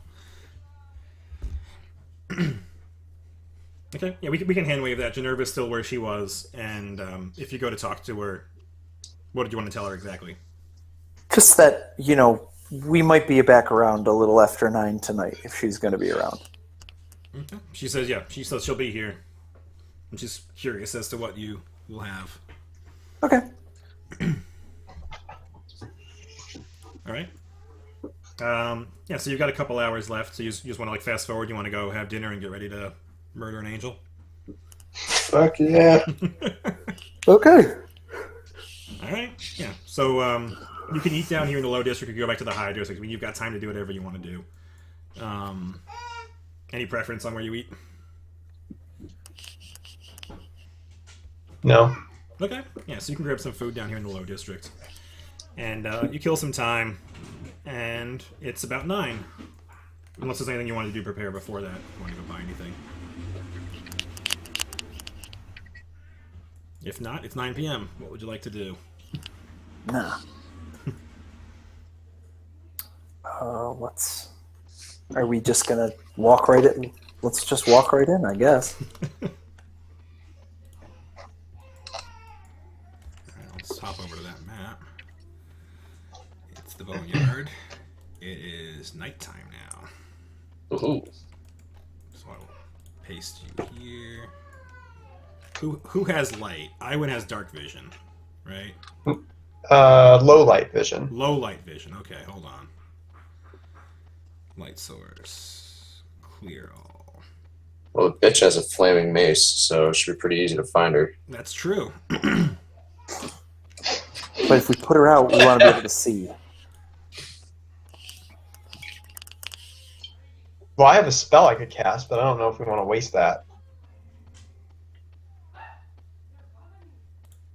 My spell count's super low right now. It says you have dark vision. Do you have low light vision? I thought that's right. Isn't that what gnomes have? They should have low light vision. I don't know if you have a special thing as a necro gnome. I don't think so. I might have given you the wrong property in the tool then. Or maybe did you cast a dark vision spell at some point? I don't think so. Yeah, I probably just gave you the wrong thing then. Okay. So I'll set you to having low light vision. Alright. Alright, so you're on this map now. And it's 9 p.m., so it's dark. It's straight up dark. And the angel is definitely visible in the center. So you guys are approaching from, I have you in the south down here right now. But you can't see yourselves because you're in the dark. So is anybody gonna? Nobody's casting light. You're being sneaky in the dark. Yeah. No, I'm not gonna sneak out. Nero would cast light. Are you hanging far back from everybody else? Vors was sneaky. So. Yeah. So Vors is ahead. You can't see in the dark, though. It's true. Somebody has goggles that allows them to, right? I don't think those help me. Maybe they do. Who has I goggles? thought there were goggles. Low light vision. Does somebody have goggles of low light vision? I don't know. I have eyes of the eagle. I thought Give you didn't Nero plus. take some goggles that gave you dark vision or something? I think they give me low light vision. Okay. Yeah. Goggles of Perception Elven kind. bonus. 5+5 to magic and auras and identify and low light vision. Oh, fun. Okay. Okay.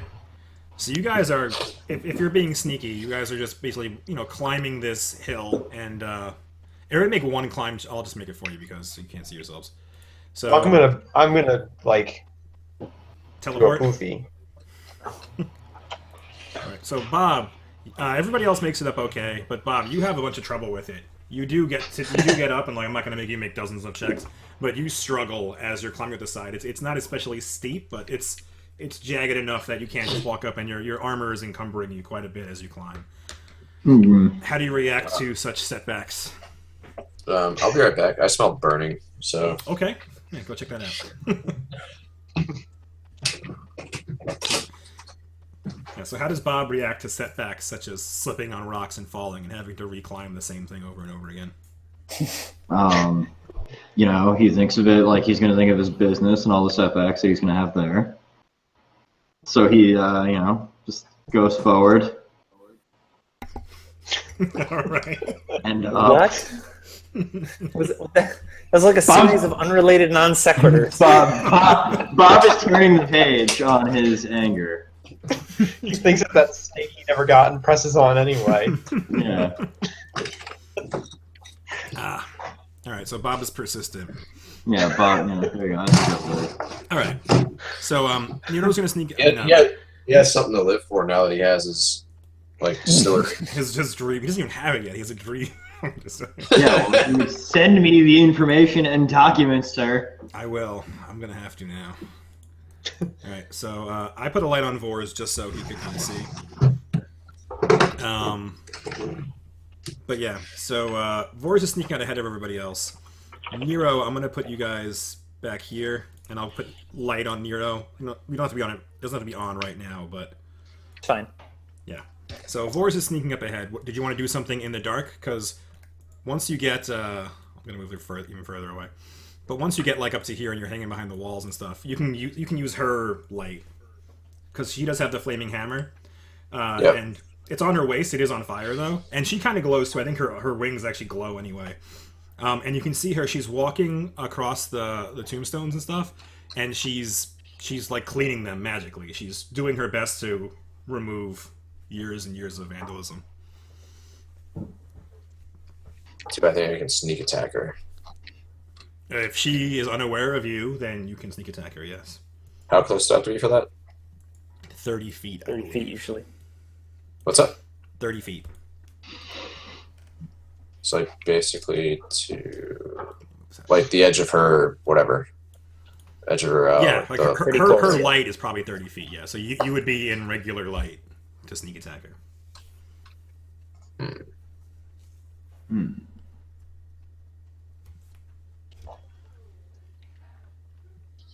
And I can't sneak attack and run in the same turn, right? I think you could. It's a standard action and move action, so assuming you got somewhere that was in range and you waited, yeah. Yeah, this probably isn't the best idea. Alright. So Nero's with the others, and he has light, so he's not being stealthy. So you got up ahead of them. They're still walking up the hill. You told them to wait a little bit and then come up. So they're starting to come up. So are you going to make any moves before they catch up to you and have light?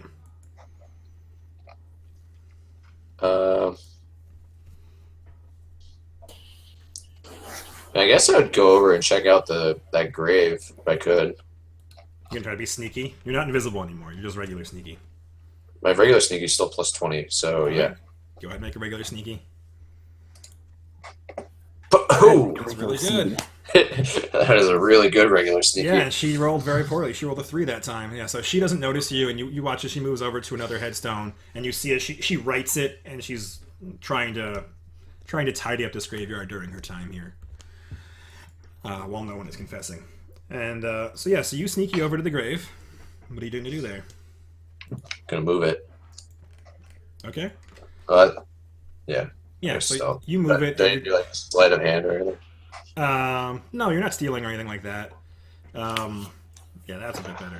Yeah, so you move it and you put it down as gently as you can, but she turns as you put it down, like she seems to have heard something. She hasn't seen you, but she's heard something to the south. Does me rolling a 1 have any effect on that? I'm just trying to be transparent because 21 is me rolling a 1. That's fine. On skills, you don't auto fail or auto succeed. So unless there's something special you have that's like reroll 1s or anything like that, there's nothing special about it. But thank you for being transparent. Attacks auto miss. Attacks and saves will auto succeed and auto fail, but skill checks, like if you're the best stealther in the world, rolling really poorly doesn't make you the worst stealther in the world. Oh, all right. Yeah, so she definitely noticed something is going on down there. She heard a noise, and she is going to come to investigate shortly. She looks at you and begins walking slowly in your direction. And we'll roll initiative there, and I'll put everybody else on it too. We'll say that you guys are like 2 turns out. But What why do I have 2 angels? Oh, I got the token. Ah! Yeah, the handout also rolled. All right. Yeah. So the angel wins, and the angel is going to start. She actually like floats up off the ground and flies just barely off the ground in your direction, but she's not sure exactly what she heard. So she gets to hear, and she's raising her mace as if it's like a torch, and looking around. So make one more stealth check to see if she finds you hiding behind the stone you just unturned. That's pretty good. Yeah. So she doesn't notice it. So she raises it and she looks around, and she's certain she heard something over here, and she's looking at all the gravestones, but so many of them are turned over that yours doesn't really stick out, and you just barely edge out her perception. She looks out and she calls into the darkness. She says, "Is anyone here? Have you come to confess?" She's just looking off into the darkness. And Iwin, again, you guys are 2 turns out, so on round 3, I'll move you to here, and then you'll appear there at the beginning of round 3. Are we close enough that we could do a perception to see if we hear her saying that? Sure. Hmm. You did not. No. Nero did, very clearly. Oh, she's talking. We have to move. Yeah, so she's calling out. So like Bob barely heard something, and Nero clearly heard her calling out, asking if someone was there to confess. He knocked something over. Vors, what are you gonna do? what's in the hole? What's in the hole? It appears to be a tunnel. You can't see the end of it from where you are because you don't have any light. It's a dark hole in the ground. I crawl in the hole. Okay. Vors pops into the hole. Yeah, she didn't notice. So that's it. And then we'll go to the Bob and Nero run. The angel goes. And she didn't see you last round. She just continues walking. So she's going to walk to the edge. She gets to here. Is she walking or floating now? Floating. I say walking, but she's flying. She's like just barely, because she flies faster than she walks. So she's flying around here, just kind of slowly hovering and moving in one direction. And is she smart enough to notice that there's a hole in the ground? No, she's busy looking at other things. She doesn't look directly at the hole because there's so many toppled over and vandalized graves that it's not very obvious to her. And everybody else goes. And Vors, you going further into the hole, or what are you doing?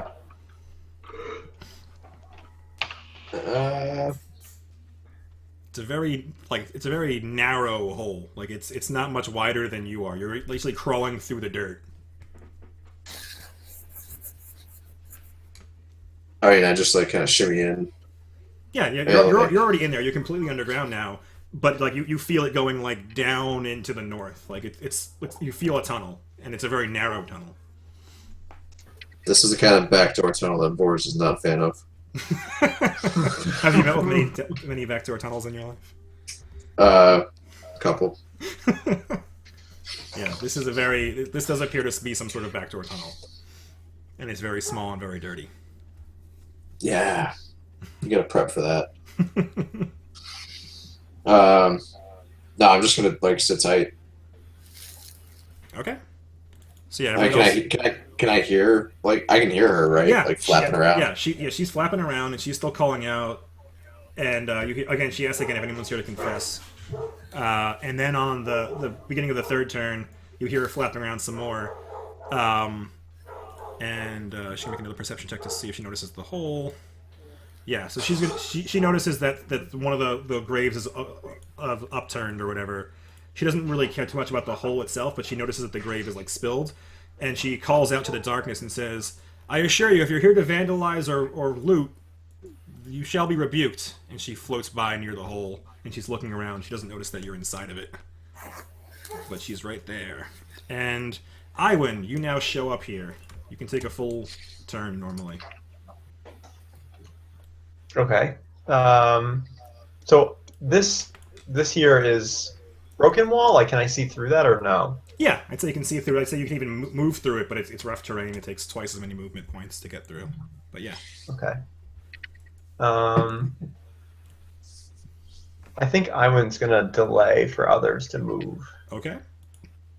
Vors, you definitely hear her flapping, like, just above you, and she's calling out. Her voice kind of echoes in the tunnel. She's very close to where you are, and she seems to have noticed that graves have been vandalized or overturned. He's just gonna sit tight. Okay. Make another stealth check to see. You get a bonus because you're not moving. But Robert. Yeah, you're good. Boy.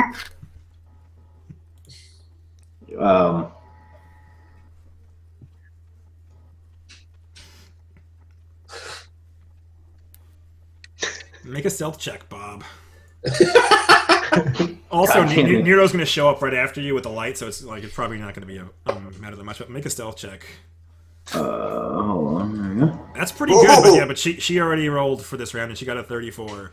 So yeah, so she hears you coming up. You're being as quiet as you think you can be, but she still notices that you're clanking around. That's only one less than I can be. I know, like you think you did really well. Like you were being very quiet in your armor, but your armor is so big and so clanky that you're like, it's like little chink, chink, even though you're trying really hard to be quiet. And she seems to have picked up on that. So she turns away from the grave that Voris has turned over, and she looks towards where you're headed. And she calls out and she says, "Who's there? What are you here for?" I'm just here to visit a grave. She calls like, "Whose grave?"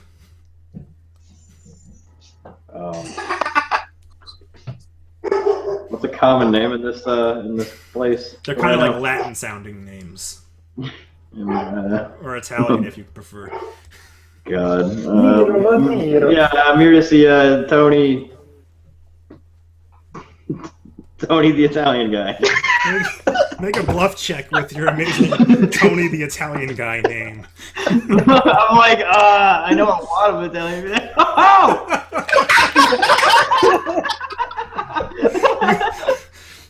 Alright. Why are you so good at bluffing? Okay. So you walk up and take position behind the stone fence, and you say you were here to see the grave of Tony the Italian guy, and you say it extremely convincingly. And she believes you. The angel believes that you were here. She says, "That's not a name I've heard before. That's a very strange name." And she says, "This is an old graveyard." And she shakes her head. She says, "Where? I will help you find it. Have you been looking long?" No. I'm not certain that the grave exists anymore. He knew my father's father. Mm. And yeah, so she has no reason to disbelieve you based on what you've rolled. So she says, I will do my best to help you. A lot of the graves here have been vandalized or destroyed, but if it is here, we will find it tonight. And did you take a double move or a single move to get there? That was a single 30 foot. You only get 20 feet because you're slow. Then yes, I double moved. Okay. Nero, you hear this going on. They're calling loud enough that you all hear it. And Nero shows up with, like, what's glowing? You have a shield on glowing or something? Sure, yeah. Alright. And you can take a full turn, yeah. So Nero will cast Sanctuary and move. Okay. And you have light, so she doesn't even need to make a perception check to notice that you're there. Yeah, he wouldn't try anyway. Yeah. So the angel asks Bob, like, and he is with you? Yes. Okay. And Iwin, you were on delay. Do you want to come off now, or you? Yeah. Okay. Yeah. All right. She's pretty much going to be following the light, so. Okay. Yeah. So she fully believes that Bob is here to see a grave, so she is going to fly over. And so again, she brings her mace as if it's a torch. She's holding it up. And she is magnificent. Let me see if I can describe what the angel looks like. This celestial being's body is obscured by darkness, but its glorious wings grow brilliantly around it, outlining the silhouette of a stern individual with shining yellow eyes.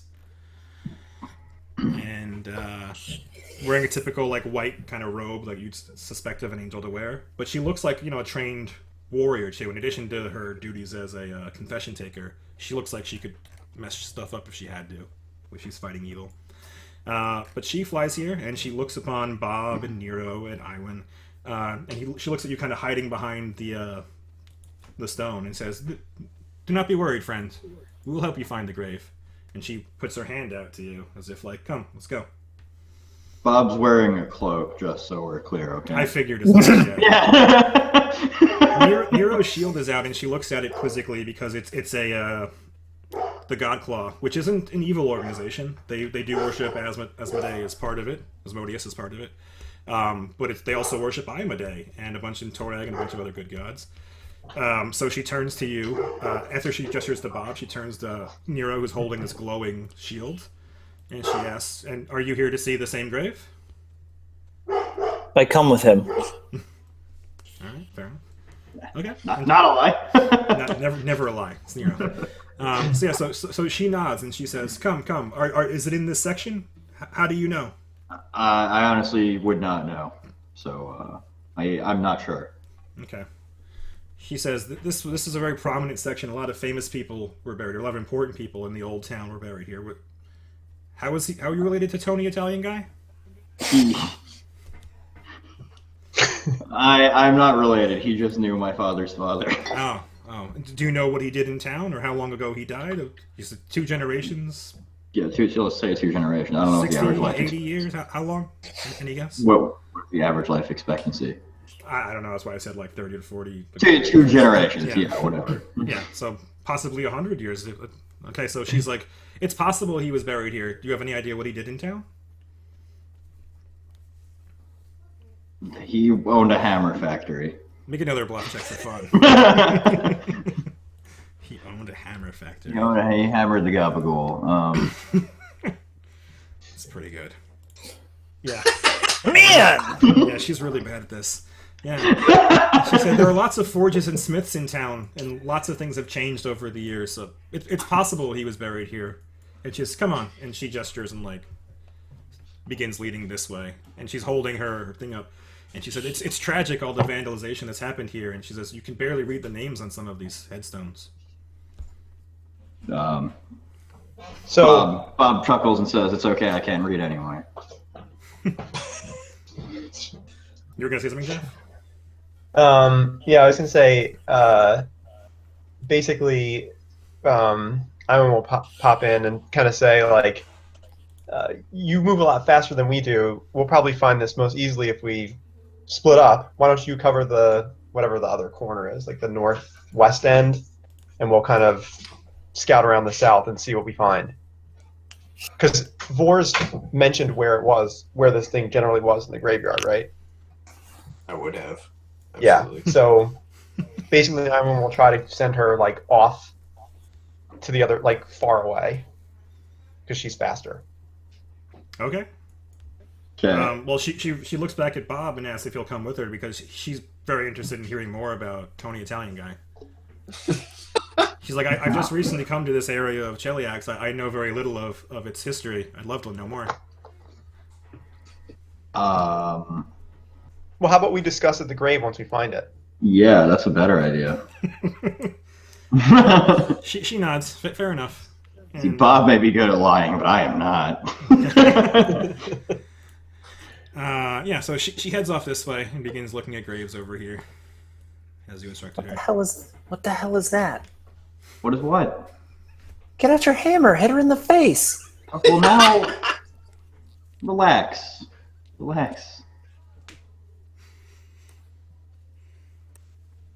Yeah, so she's over there, and you see the shadows of the headstones move as she moves around, and she holds her mace like a torch, and she's looking at all the headstones. And you see her shaking her head. Again, a lot of these have been defiled to such a point where it's very difficult to read the names, if they're even visible at all. See, Bob's actual plan was that when she turned around, he was going to hit her. Well, she flew away. So let's just find what we need to find, and like before she realizes what's going on. Okay, Yeah. so we kind of skipped you, Vores. While that was all going on, they moved in and talked to the angel, but you would have had to turn in there too. So did you want to do anything in the hole while she was still standing here? Did I hear like everything that was going on? Yeah, assuming you didn't crawl deeply into the hole, I think you're kind of just in it basically. Then yeah, you heard very clearly what was going on. Yeah, so basically I'd kind of like poke my head out and like look around. Sure. Yeah. So she didn't notice you do that because she was busy talking to Bob. And now the next turn, so we'll go a full round again. And she's over there looking at it. She used her turn to move over and look.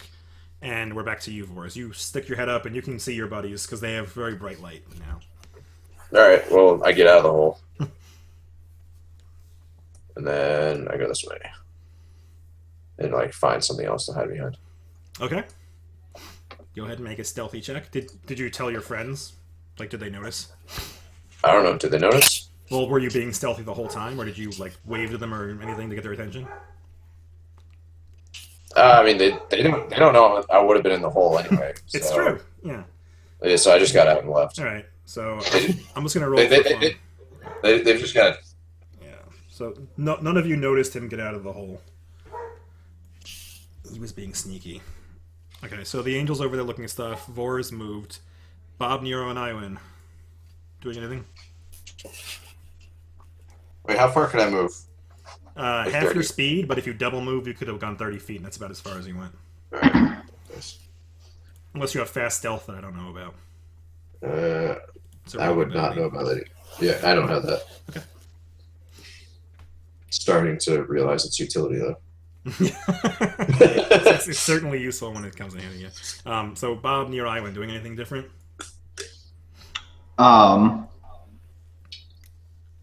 We got to come up with a plan to kill this angel over here.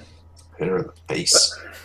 The plan was to fight her, and you let her walk away. Well, let's just say we could just go everywhere right now and see we didn't find anything over here. It's been literally 6 seconds. We can also call her back over to say that we found what we were looking for whenever we need to. That's true. We could do anything we want. That's right. That's D&D for you. Except get a snake. All right. Well, Do we I want to guess- try looking around for what we're trying to look around for? sure. All right. Yeah. So you did a single move. You can move again if you want, and if you toss me another perception check if you want, Bob, after moving. Bob will shout. Were these organized in any particular way to the angel? You don't see the hole, Bob. If you click on yourself, you'll notice that the light around Nero is bright in a circle that's like 30 feet. Yeah, or whatever. yeah. So you're in the dim light. The reason it's so bright when you click off is because Iwan can see better in low light, and it applies Got to it. the whole party. Right. So you have trouble. You don't see that there's a hole there. But Bob screams out to the angel, like, hey, were these gravestones arranged in any way? She calls back from this side. She says, I don't believe so. And she says, I've only been here a couple of weeks myself, and I've worked in other areas as well. But I don't believe they're arranged in any particular way. And she says, as you'd expect, more prominent or important people have larger headstones, and there's 2 mausoleums in this area. Got it. And she says, were the Italian guys a prominent family? I don't believe so. They clearly aren't around anymore. She nods, but she's on the other side, so you barely see it. And she continues looking. So that's Bob's turn. Nero. Nero's just gonna wait. Okay. Iwan. She'll start looking. I guess you go there and Yeah, toss a perception check. Yeah, you'd clearly see that there's a hole in the ground here. A lot of things, like I said before several times, a lot of the graves are knocked over and defiled and stuff like that. But there is a very visible hole with like fresh earth near it. Very visible to you here with your low light vision. so is the angel's back turned to us right now, by any chance? Yeah, the angel's looking at a tombstone. Okay. So basically, Iwan will kind of just with hand symbols just be like, like hole over there, like this is what we're looking for, and tries to basically encourage Nero to come over in the same direction so that she could whisper something to him. All right, Nero. I guess you were on delay if you want to walk over. Do you not want to? Is he frozen? I can never tell with nods. I think he's just like a. Yeah, he froze. If you click him and he doesn't come up, he's frozen. So. Just sworn I saw him blink. Yeah, it's eerie. Yeah. It's very No, eerie. not doesn't blink, right? That's a secret. Anyway, yeah. So you guys are gesturing. I'm going to assume that Nero will walk over to you. Okay. I don't know what you might want to hold what you're going to say to him because he can't hear you probably. Yeah, well, but I can at least say it so that others can consider it too. Basically, Iwan's going to suggest that they point the hole out to the angel and send her down it. All right. Hi, you're back. Okay. Iwan saw the hole and called you over to it, and Yeah. is whispering to you and is just saying, like, her suggestion is to point the hole out to the angel and to send her down the hole. I don't think she'll go down the hole, to be honest, but... All right. We found something over here. And she says, "Oh, have you found the grave?" And since it's her turn, she's going to fly over. Can I move? I want to move. Oh, it's her turn first, but It looks like a false grave. she flies over, and she flies decently fast, so she actually gets there in one turn. Flap, flap, flap, flap. And she's actually excited. She flies over quickly. And she says, a false grave, and she looks at you curiously, Nero, and then at this hole that I guess everybody's clearly looking at or gesturing to. And she says, that is odd. And she looks down at the hole, and she puts her mace into it, and it's very visibly like a tunnel that's heading towards the north. And she moves around. And she's very confused. And she says, I don't understand. And she says, I've been here for a couple of weeks. This wasn't like this before. How did you find it? It was just here when I I'm stepped an over. Italian guy. And she looks at you. Is this the grave, Bob? She looks I at don't think this is the grave. it. Okay. Not marked as Tony Italian guy's grave. Is it? You don't think so? It does have a name. Please tell me there's a gravestone here that's a Tony Italian guy. This one is labeled Melanie Voderin, and it takes the angel a good bit of staring at it to make that out beneath all of the vandalism and etching. And she says, you hear her like click her tongue. It's tragic what they've done to these headstones. But she turns back to the hole, and she says, I don't know what this is about. Strange. And Vor's made a stealth check over there, so she's gonna make a perception check after moving in to see if she notices you in there. Dun, dun, dun, dun, dun, dun, dun. Yeah, she does notice you, Vors. So she turns to look at Vors, and her eyes focus on you, Vors. You are fucked. And she sees you she sees you crouching and trying to be stealthy. And she says, "You there? What are you doing here? Did you turn over this grave?" And she's calling to you, Mr. Vors. I did. You see that, even from 35 feet away or whatever, you see that her eyebrows furrow at you, and she seems very angered that you would defile a grave like this. I would I would just like do a 5-foot step like into the It's your turn. So yes. into the light and just say it's a false grave. We've been investigating the black daggers. You can clearly see that gravestone is marked, and like just lift the gravestone, and it's not a proper gravestone. It has been tampered with. Everything you said is true. So she does, it's not her turn, but she does. So she kind of just reaches her other hand that's not holding the mace to the ground and lifts the gravestone, and it does feel super light, like it's made out of some kind of porous stone and not a a heavy gravestone. So she believes what you're saying. She says, "Why you're investigating the daggers? For who? What do you know about them?" We don't know enough, but we know that they've been looting many high value objects like in the town, and our trail has led us to this gravestone. We were hoping not to disturb you. She shakes her head and says, "It's no disturbance." And when you mention looting, she says, "Looting from the town, from the graveyards, or from the town itself?" Certainly from the town. I'm sure from the graveyards, given the chance. She seems rather perturbed about that, the idea that someone would loot the graveyards. And she says, "From what I've seen, it seems like lots of things have been taken for a long time ago. I'm not sure what was left for them to loot, but it's disgusting to even consider that they think of it." From what we can tell, nothing is beneath this group.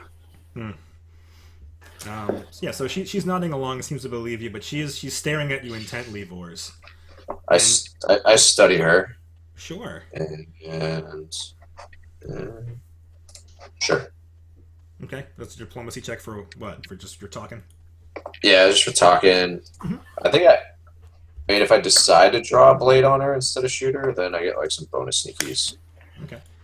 And the angel looks over his shoulder at Bob for a moment. He says, "Is this one with you as well? Why was he?" Well, we'll ask that first.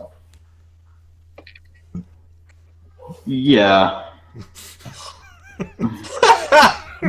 Okay, she turns back to Vors and says, "Why were you hiding?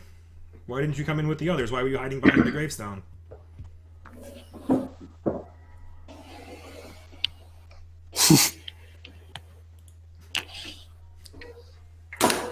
The long pause makes it very believable. Yeah. It's like look at his armor. Like he was far too slow. Like I prefer to. But why hide? And she cocks her head. But why hide? I mean, to not be seen. Like, well, truly, we did not want to disturb you or like without just cause. But like we've since found the tunnel. We weren't sure how you'd react. So she seems confused and put off by your answer. So if Iwan senses that she's confused, she'll pipe in. She'll be like, Force is a great scout, and we didn't really know what the Black Daggers were going to have here, so we were just trying to kind of keep a low profile from everybody. He apparently didn't do a good enough job. Toss me a diplomacy check. And that is a good explanation, so hopefully you roll well. Good. Yeah, pretty sure, because her sense bonus has been garbage, but yes, you rolled better than her. But that was like the best she's rolled all night. But yeah, so she believes you, that he was a scout and that you were trying to keep a low profile from everybody. And she looks at you, Iwan, and she says, "If you had taken this to the Glorious Reclamation, certainly they've been investigating the daggers as well. They want them gone as much as anybody. They could have been here with the entire battalion. What are you looking for? What are you hoping to find?" It's best if you can actually bring information to them. That's what we were trying to do. Bob just fucking hit her. Right, Jesus Christ, advance the goddamn thing. Okay, yeah. So she's still talking to Iwan. I'll let Bob. You can take your turn. But right. so the last thing she says before Bob charges in is like, "Oh, so you're hoping to work with the Reclamation? Are you of the faithful?" And then Bob charges in and does what? Bob says, "Yes, I am of the faithful," and then whips out the hammer. Okay. And That's smite her! Smite. Smite her! a swift action. And what does Smite do, Michael? Well, she's going to ignore, or I'm going to ignore DR and stuff. What else is? What's the end stuff? Other things, it will hurt, I assume, more. Okay. Well, you add your charisma to the attack roll. So Great. What's your charisma, Bob? You don't even know that, the I hate base, the score, or the modifier? Modifier. The charisma modifier. Modifier is 3. Okay, so you had a +3 to both. Only one hit because you had to move. So you got a 26, which is a hit. I'm pretty sure. Let me confirm that by clicking over other BTT. That is a hit, and you also add your paladin level, your anti-paladin level, to damage. Double because it's it's a good outsider. Well, there you go. So you have your level 8 paladin, so you add 16 damage to that. So you actually rolled 18 plus 16 is 44. Yeah. I also assume it's immune to fire, but 44. 34. You ignore DR, and 34. it has resistance to fire, but is not. 34. I'm 18. Yeah, 18 plus 36. Yeah, No, 18 plus 16 is 34. 34. Okay. Yeah, 34. Yeah, you're right. I'm an idiot. That's fine. Thank you. Yeah. So go ahead and roll your fire damage. It is resistant to it, so it ignores. It just shakes it off. Thought that was a level 1 smite. No, it ignores damage reduction, not resistance to stamina and stuff like that. And what else happens? Anything else happen? Bob said that badass thing about being faithful. Okay. All right. So no smoke comes out of the hammer. That doesn't happen. That's Well, it does, but you said it doesn't matter, right? well. I guess if you're immune to fire, yeah. So that's actually true. I think you got me on a technicality there. I don't think you knew that, but I think you're right. All right, yeah. So the angel took a bunch of damage, and she is in shock. She turns to Bob, and she's got her mace out, and she's clearly assessed that she's in danger. But you waited until it wasn't her turn, so not much you can do about that. Nero of House Nero. delay for Iwan. Okay, Iwan of House Iwan. I mean, I guess at this point we're burning her to the ground. So, do I believe angels have bones? You believe angels have bones. Yes. You also rolled earlier. You do believe they have spell resistance. Yeah, but I only have spells, so. Fair enough. So we'll do this, I guess. Okay. So to be affected by the spell, you need to make a caster level check, which is 1d20 plus your caster level. So 1d20 plus 8. Your intelligence does not matter. Okay, well, I'll just roll the d20 and then Sure. we'll add the 8 to it. Okay, so you got a 19. That is enough, right? Yes, that is enough. So your spell does affect the angel, and it makes a fortitude save. I can do those. It succeeded, That's so it do takes it, half yeah. damage, so it's still 11 points of damage. Oops. And doesn't get shook. Okay.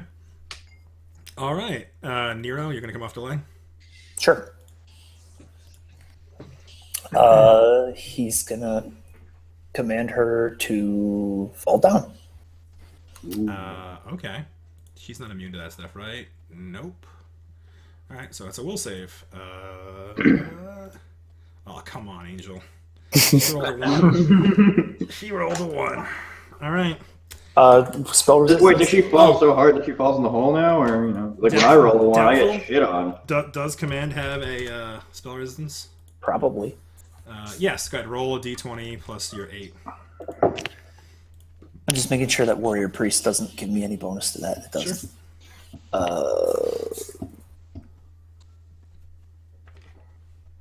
What was I doing? 1d20 plus 8. d20? Oh, thank you. Sorry. No problem.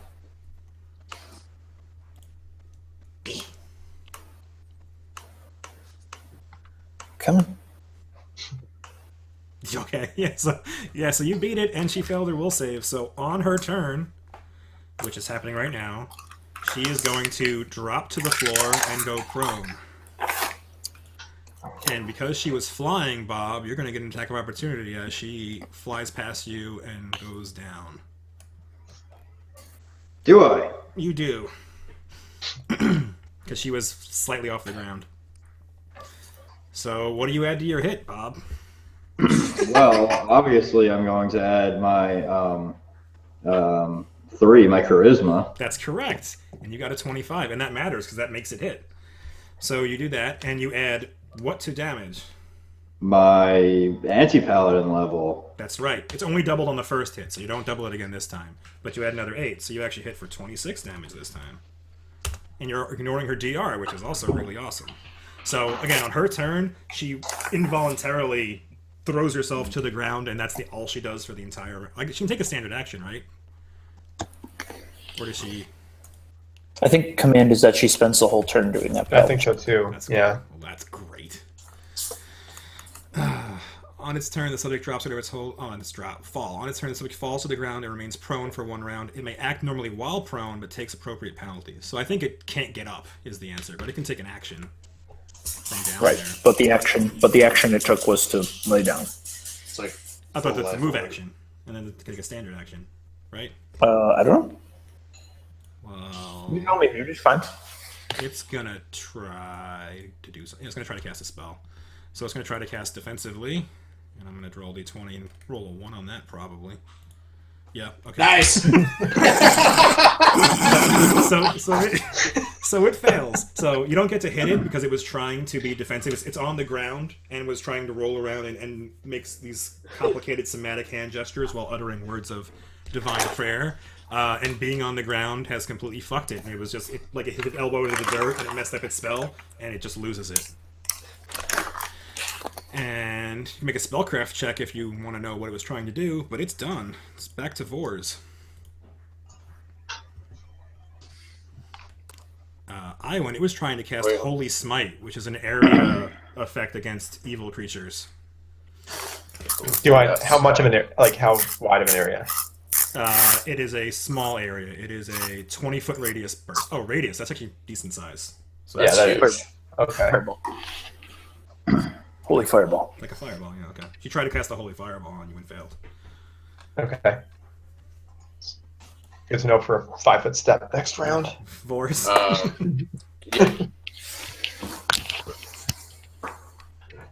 I mean, Vors wouldn't know that, so Yeah, you have no idea that she cast a holy fireball. She just tried I to cast can- a fireball. I can move.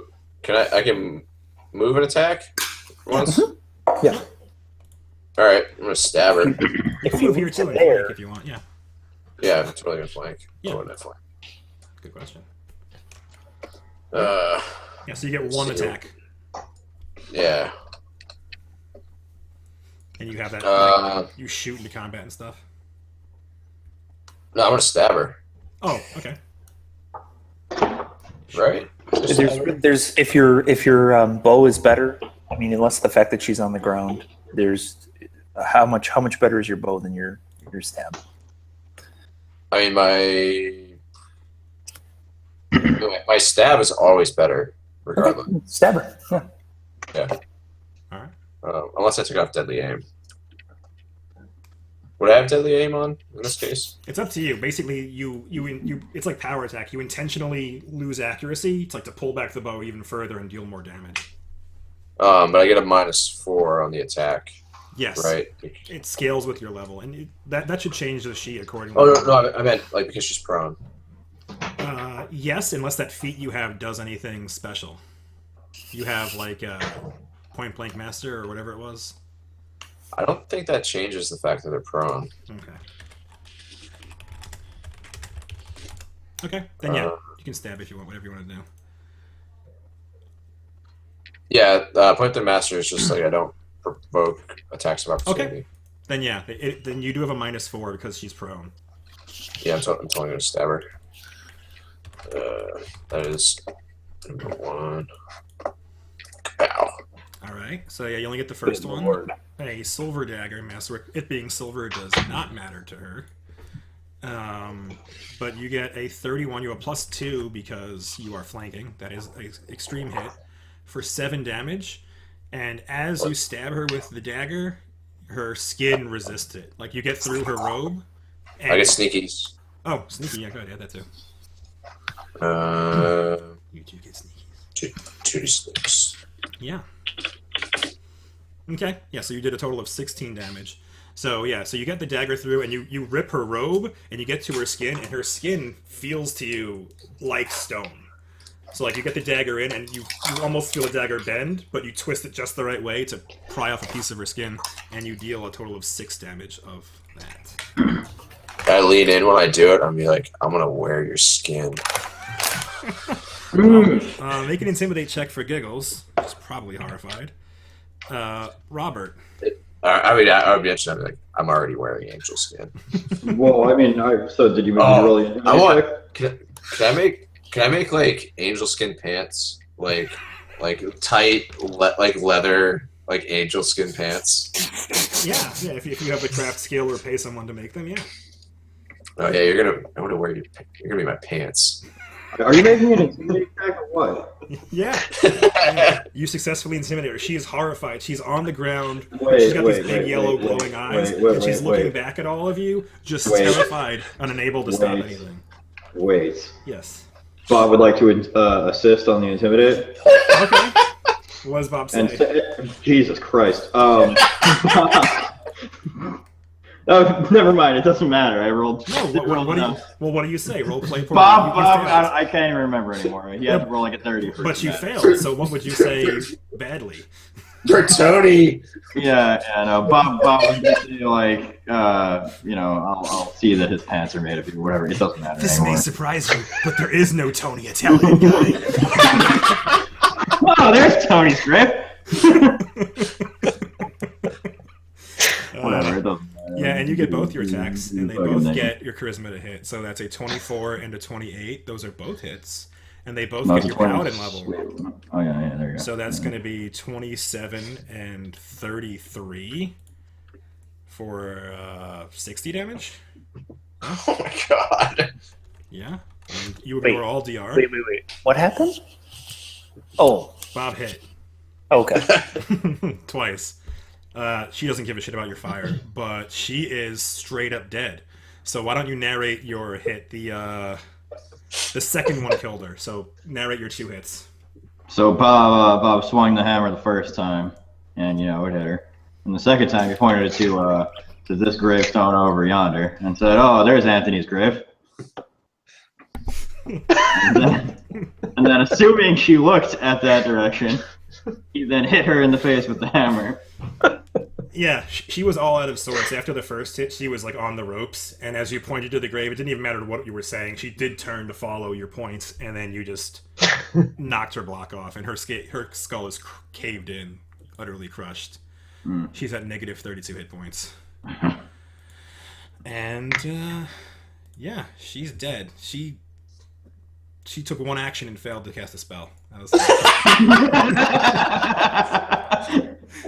I don't know what I can do with you monsters anymore. Where's my global thing? Ivan will walk over to her dead body and kneel down and just kind of whisper at her, "I think I have something to confess."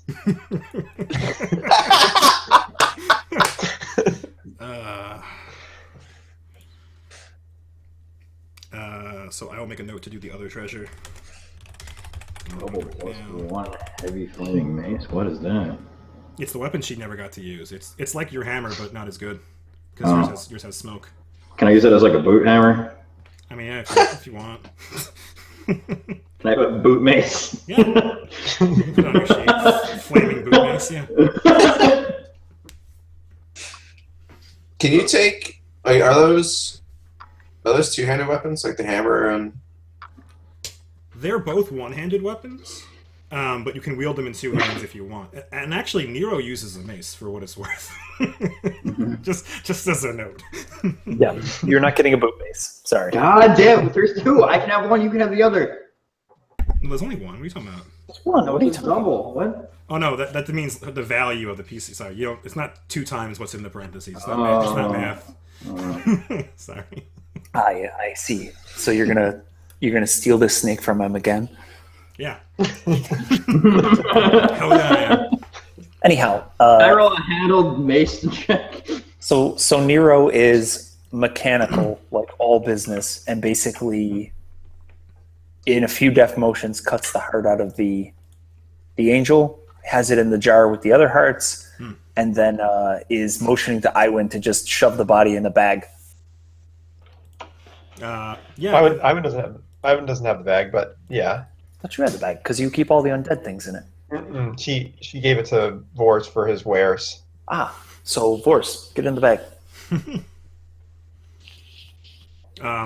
Just like Vors when he stabbed it with a dagger, you do find that even while dead, the body of the angel is resistant to your stabbings, but after a while, you manage to get the heart out.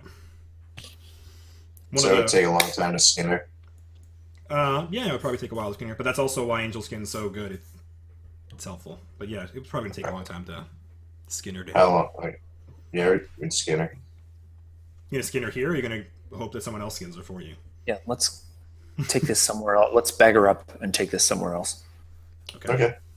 It's not a goddamn tannery. Let's go. All right. Let's go into the tunnel. Was it Lasik? Or what was his name? Lasik? Loose Lick Tannery, yeah. Well, Loose Lick doesn't open anymore. He kind of died. But how'd that happen? Fex owns that tannery now, I'm pretty sure. He nationalized it. For the people. Yeah. But yeah, you guys have murdered an angel. And you did it in... It's 7 rounds, but most of that was talking. I think you did it in like 12 seconds. 18 seconds. You've been in a party with a paladin before. You know how it goes against things that are diametrically opposed. I suppose. No, when I played this out in my head, she got more than one action, though. Well, that action wasn't just throwing herself on the ground. No, yeah, that's true. In your defense, it would have been much more interesting had I not been wearing the Cloak of Elvenkind, because she totally would have seen me before I called Noble. That's true. A lot of things did not go her way. She didn't see you. She didn't know Bob wasn't lying. And she rolled like 2-1. It's a whole thing, yeah. But she's dead now, and you got her and her heart. So you're gonna run back to Generva with that? No, put her in the bag. Let's go in the hole, yeah? Yeah, get to the hole, pull the grave thing back over the top, the stone. Okay. It might just be a hole for loot. They might be just using us. Find out. Yeah, so after a little while of crawling, like Vors was just in like this little flat depression. After 20 feet of that, there is an actual like ladder hanging off that goes down 20 feet. A wooden ladder, and at the bottom of that shaft, there is a narrow tunnel that leads to what appears to be some sort of large sewer system. And Vors already made a local check earlier. I'll just use that. There are, I'm not sure if I told you this. I think you might have heard this last session. There are a lot of abandoned aqueducts and sewers throughout all of the Low District. There was an earthquake some time ago that basically rendered them useless. On the High District, they still have running water and stuff like that and actual sewers that work, but the Low District, theirs have been turned off and filled in and all sorts of things. But they do create a network of sewers underneath the city. And this appears to be an entrance to one.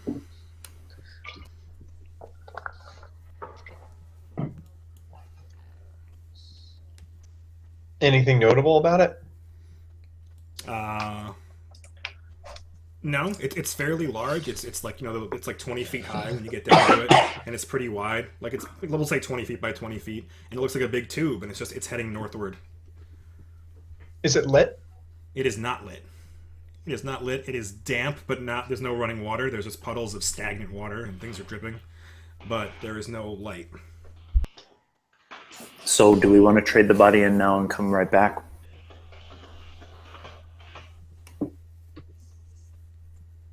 I mean, it's 9 o'clock. We have 3 hours. Fine. So let's take her back. Get this off of our hands. Yeah. Okay. Wait, so you're saying you don't want to scout before midnight? No. What I'm saying is let's get rid of this body. Okay, and then come right back and scout?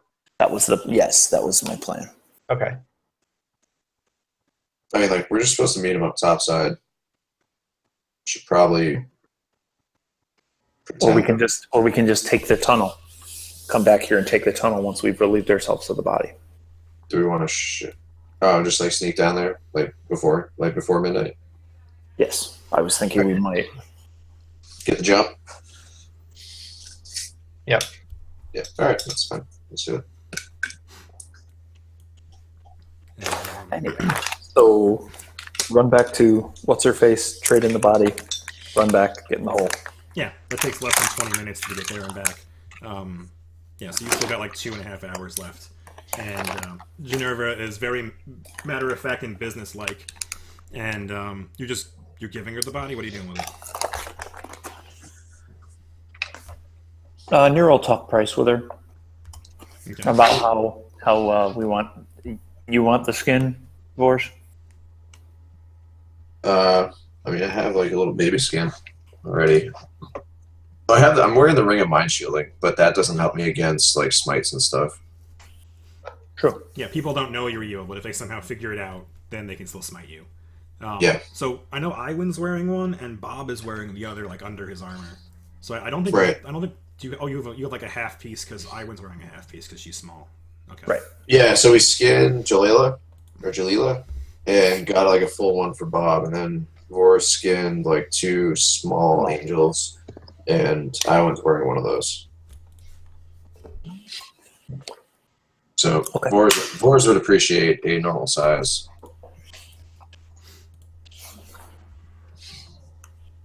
Yeah. Okay.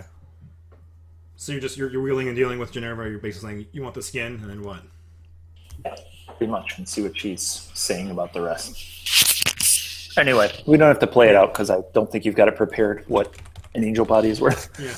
Angel skin and price. Yeah. Okay. All right. Yeah. So you get back, and you've got like 2.5 hours now before it's time to meet up, and you're going down the hole. Kids? Sure. Okay. Let's do it. All right. Long, flat, rectangular slabs of stone form the walls and roofs of this long tunnel, which runs in a straight line beneath the streets of the city above. So you're just in this big, like 20-foot by 20-foot big tube, and it looks as if at some point there was like a canal or an aqueduct, some sort of water flowing through here, but now it's just dried up and just damp. And it's a straight line. There aren't any forks on it for a while. And let's see. How far do you go? Pretty far. You go for a while. And you guys, I guess you have Nero's light, his torch. Okay. Yeah. So you go for a long while, and there is a fork in the tunnel, and at the fork there is like a Great. like yeah, it's like a grate that leads. Like you look down into the grate and you see a room beneath it with like a spiral staircase. I believe I have to confirm what it looks like actually. But yeah, you see a grate and there's something under it. Maybe we should hit it with the hammer. How about no? And we just walk down there.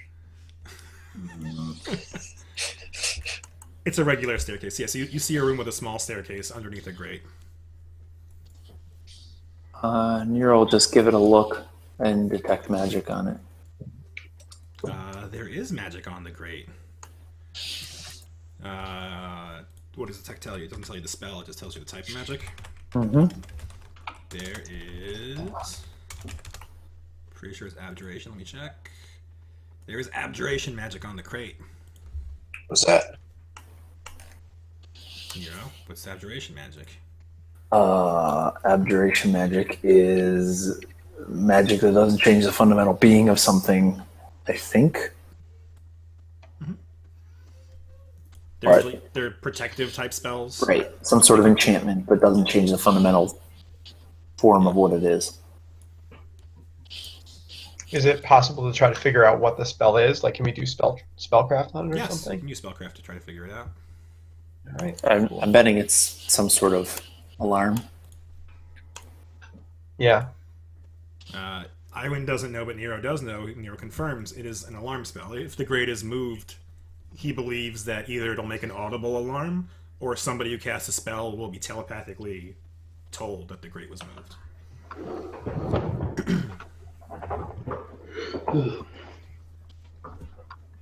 Move with this hammer.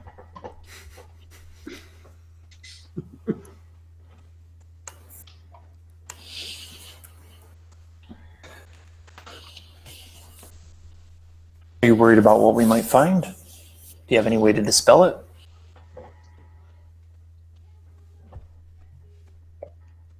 What are typical ways to dispel such a thing? There's a spell called Dispel Magic. Yeah, I have that. You have it? I don't think I have that. Yeah. It is a 3rd level spell.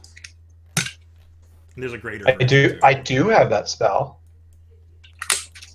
Can you cast it? but I don't have any. Oh, well, I could do it with a level 4 slot. So You could. okay, let's give it a go then. But first, so all right, do this and do that. So now I've got it in my spell book. So which one do I want to get rid of here? Probably this one. Sorry, just shifting around stuff and what's actually prepared. Okay. Now I'll give it a go. Yeah. You roll a 1d20 plus your caster level, so 1d20 plus 8. And you have to beat 11 plus the spell's caster. You did. Yep. So you got a 24. Yeah, so you wave your hand and say some words of magic, and the abjuration magic that Nero detected fades away. And you are confident that the spell was dispelled and will no longer do the things I told you it would do before. Okay. So I convey that information to the group.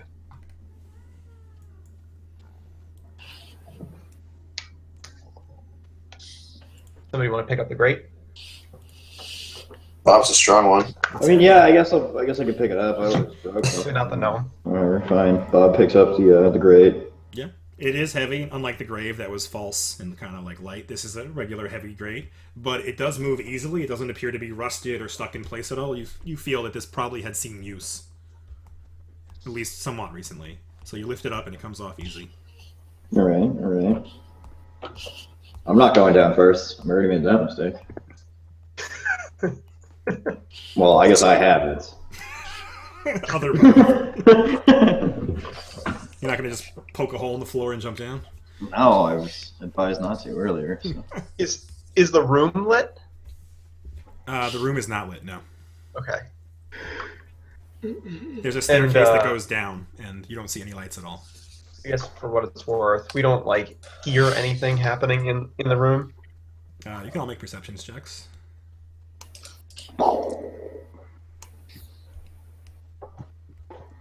Nero. And all you hear is the dripping of water, and you don't hear anything else. Okay.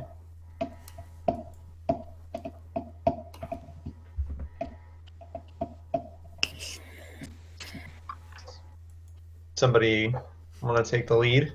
Wars will go. There you go. It's dark, Vors. You can't see in the dark. Well, nobody else is fucking moving.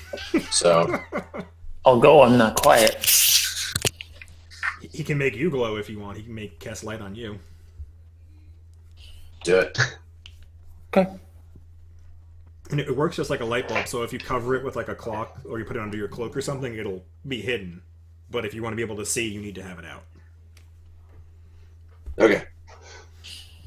Okay. What if I kind of drape my cloak over or thin fabric so it's like a lampshade? So you can do that.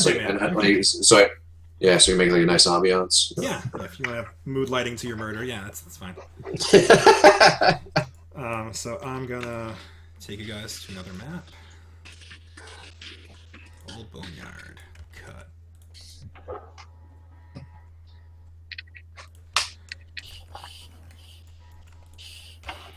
Link.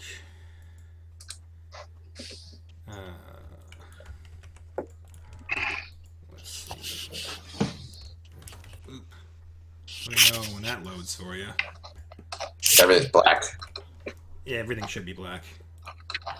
but I have a light bulb. Yeah, well, I dumped you all on the wall, so it would not see too much.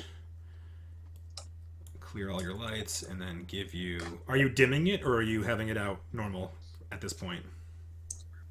I have it probably dimming it. Okay, so I'm going to give you, it's a 5-foot aura. It's like 5 feet out, and then 10 feet further than that. Probably Wait. gonna damn it. Sorry? What was that about? I was making fun. I was doing a bit of vocal fry. Never I'm mind. going to dim it. I'm probably Dema. What's the radius? If I don't dim it. 20 feet. So it would go out 20 feet, and then 20 feet beyond that would be dim light. This is 5 feet is bright, and 5 feet after that is dim. You're sneaking in with a candle if you're dimming it. If you're not, you're walking in with a lamp without a lampshade on it. Yeah. No, I'm just like trying to like get a feel for Sure. distances and stuff, and Sure. like so I guess I would dim it, and then I would have like I would look to see like if there was like a corner or something. Basically, like if I see a doorway or like the hallway like goes around a corner that's blind, I would dim the light. Yeah. So you're walking down a big stone staircase, and there is to your left, like it doesn't have a railing. It has like a raised wall that comes down with it. So if you hold Yeah. the light low, you can like you won't be shining it over it, but also you won't be able to see. Like you need light to see. I know. I need light to see like the steps in front of me, Correct. and I'd be listening, like super listening. Yeah. So go ahead and make a stealth check, and I'm going to move you to the bottom of the stairs here.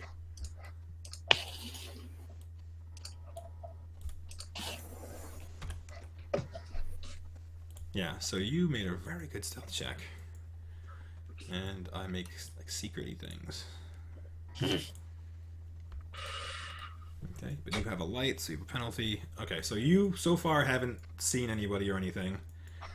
And you're walking through, and as you're walking, you hear water dripping pretty much everywhere. Like this whole place, it just sounds leaky. And it sounds like the room has opened up. Like it seems like there's a much bigger room north of you that you can't see. Just based on your perception of what you can hear, you think that there's probably a wall somewhere over here. And to the north, it's mostly open, but there's something blocking that you can't see. Do I see any rocks? On the floor, there are pebbles and stones. Yeah. All right. I think back to my diagram days. All right. What's that yellow thing? That's a sconce that's not lit, but there was a torch there at one point.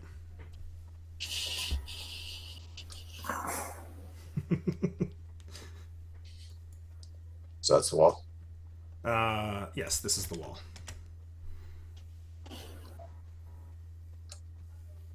It's another Right. sconce that shouldn't be there. Make another stealth check. Do I hear anything? Also, Make a stealth, make a perception. Alright, and I'll make some stealth checks. Do. That's pretty good. And this one is... you hear very faint whispering. One person whispering to the north of you. like magic whispering. No, they're speaking... what languages does Vor speak? Actually, a lot now. Ooh. Oh, you speak Yeah. Infernal. Yeah, they're speaking Infernal to each other. And you hear one person saying, shut up, shut up, shut up, in Infernal. Anything else? No, that's the only thing that you hear. So, for the rest of the group, are we just sending him down alone? Presumably, we're following after him, right? That's up to you. What are you doing? I would assume we're following at a distance and listening for him. Yeah. Well, he's got a... So can we say that Mhm. we're like towards the bottom of the stairs now? Sure. Who's in front, Bob? God damn it, yeah. okay, fine. Bob Replace Cameron? it. That's like your job. Yeah, whatever. No, Bob has a different job, remember? I'll go in front because I actually can like see in the light, so I'll be able to see a little bit further. Yeah. That's So right. can I? I was I'm dumb and sorry. I forgot to get Nero's light off, too, so I just exposed too much. Anyway, Giamatti. I'm the best. Yeah. Michael, I'm sorry that I forgot that Bob is the proprietor of the newest distillery in Sonora. Yeah. Don't forget that again. Lots of people are going to get hammered because of Bob's distillery. That's pretty good. Yeah. So they're sneaking back, and I gave Nero a little candlelight as well, just so you can see your tokens, but you don't actually have light.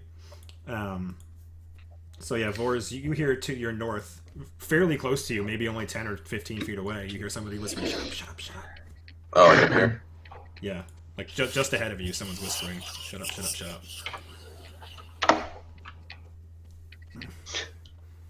I mean, I would have like stepped this way Okay. had I not known about Sure. like all the other things that you just showed us. Yeah, well, I didn't want to show you, but it's fine. But you would have figured out when you got to about here, you would have noticed that there's some kind of a wall here. Yeah. Yeah. Uh, Before I stepped like in front of that doorway, I would have like tried to listen for more things. okay. Well, as you step there, stuff's gonna happen because now your light's like plainly visible to where they were. All right. But yeah, so you listen and you do hear some people. They're whispering in Inferno. They're basically just whispering like get ready, and they're just preparing to fight. Well, I mean, if I heard somebody say get ready," I would snuff the light. Okay. So you have no light. No one has light. And combat's gonna break out. So we've got like 10 minutes, so we could probably do a couple of rounds, make it a bit dramatic. But I'm gonna be rolling initiative now, and none of you have light. None of you can see anything. Can I throw it? We have flaming weapons. That's true. If you turn them on, because they're not on by default. When you take them out, you can turn them on. You can throw the light. I don't know what he cast it on, but if he gave you like a rock with it, you can throw the light. Yeah. But you lost initiative, and you hear someone in the back shout "Attack" in Infernal. Anybody who speaks Infernal understands that they shouted "Attack." Here we go. It was a woman's voice. Ooh. So you can't see because you can't see in the dark, but something runs up and tries to stab at you. Which can see in the dark, yes. Yes, which can see in the dark. And it gets its Masterwork short sword on. You have a 17, but you are flat-footed, so you have a 13, so that 14 is going to hit you for 3, and then make a fort save. Is this Vors? This is All right, Vors. Yeah, this is Vors. Ugh. Pretty sure it's not good enough. Let me find it. But while that's going, another one goes. You have failed. Cool. You take 1 con damage, so I'm gonna just mark that on your token.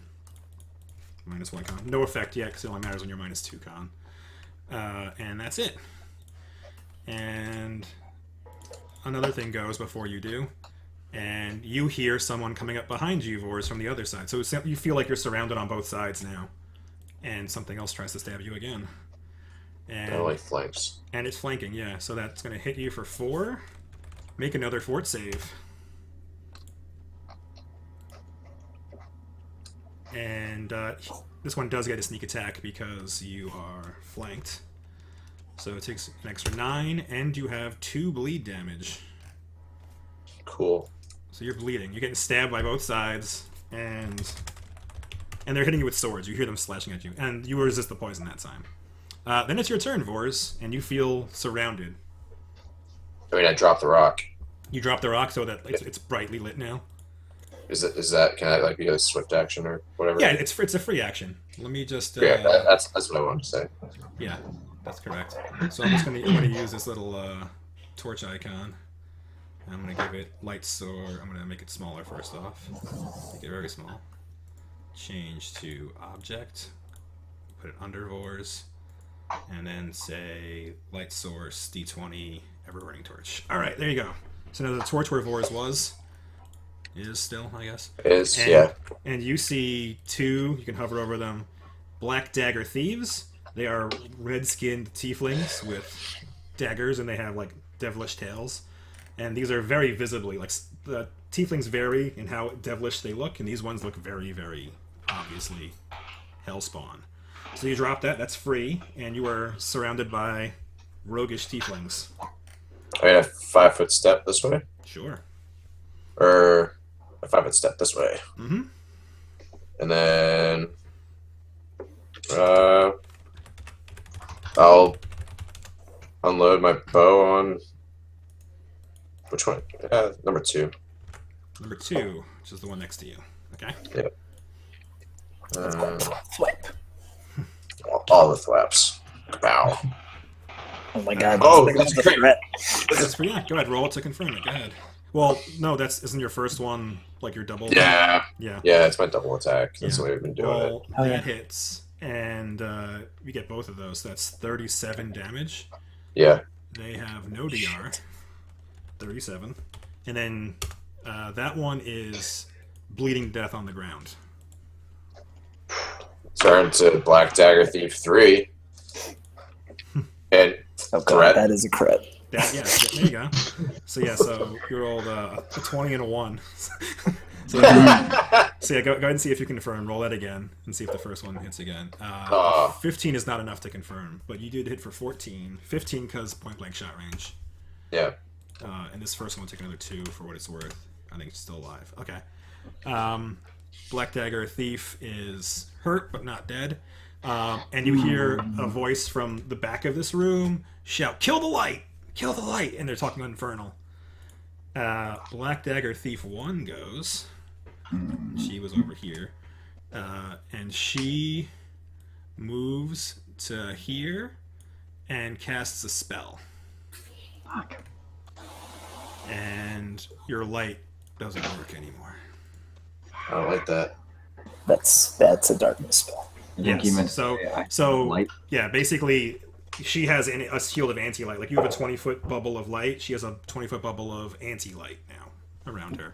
And anybody who knows anything about tieflings know this is just like a racial ability they have. They can do this naturally as part of being a devil. Robert, it's dark. Even though you have light, it's just so you can see your tokens. It's dark. Okay, so I'm up here.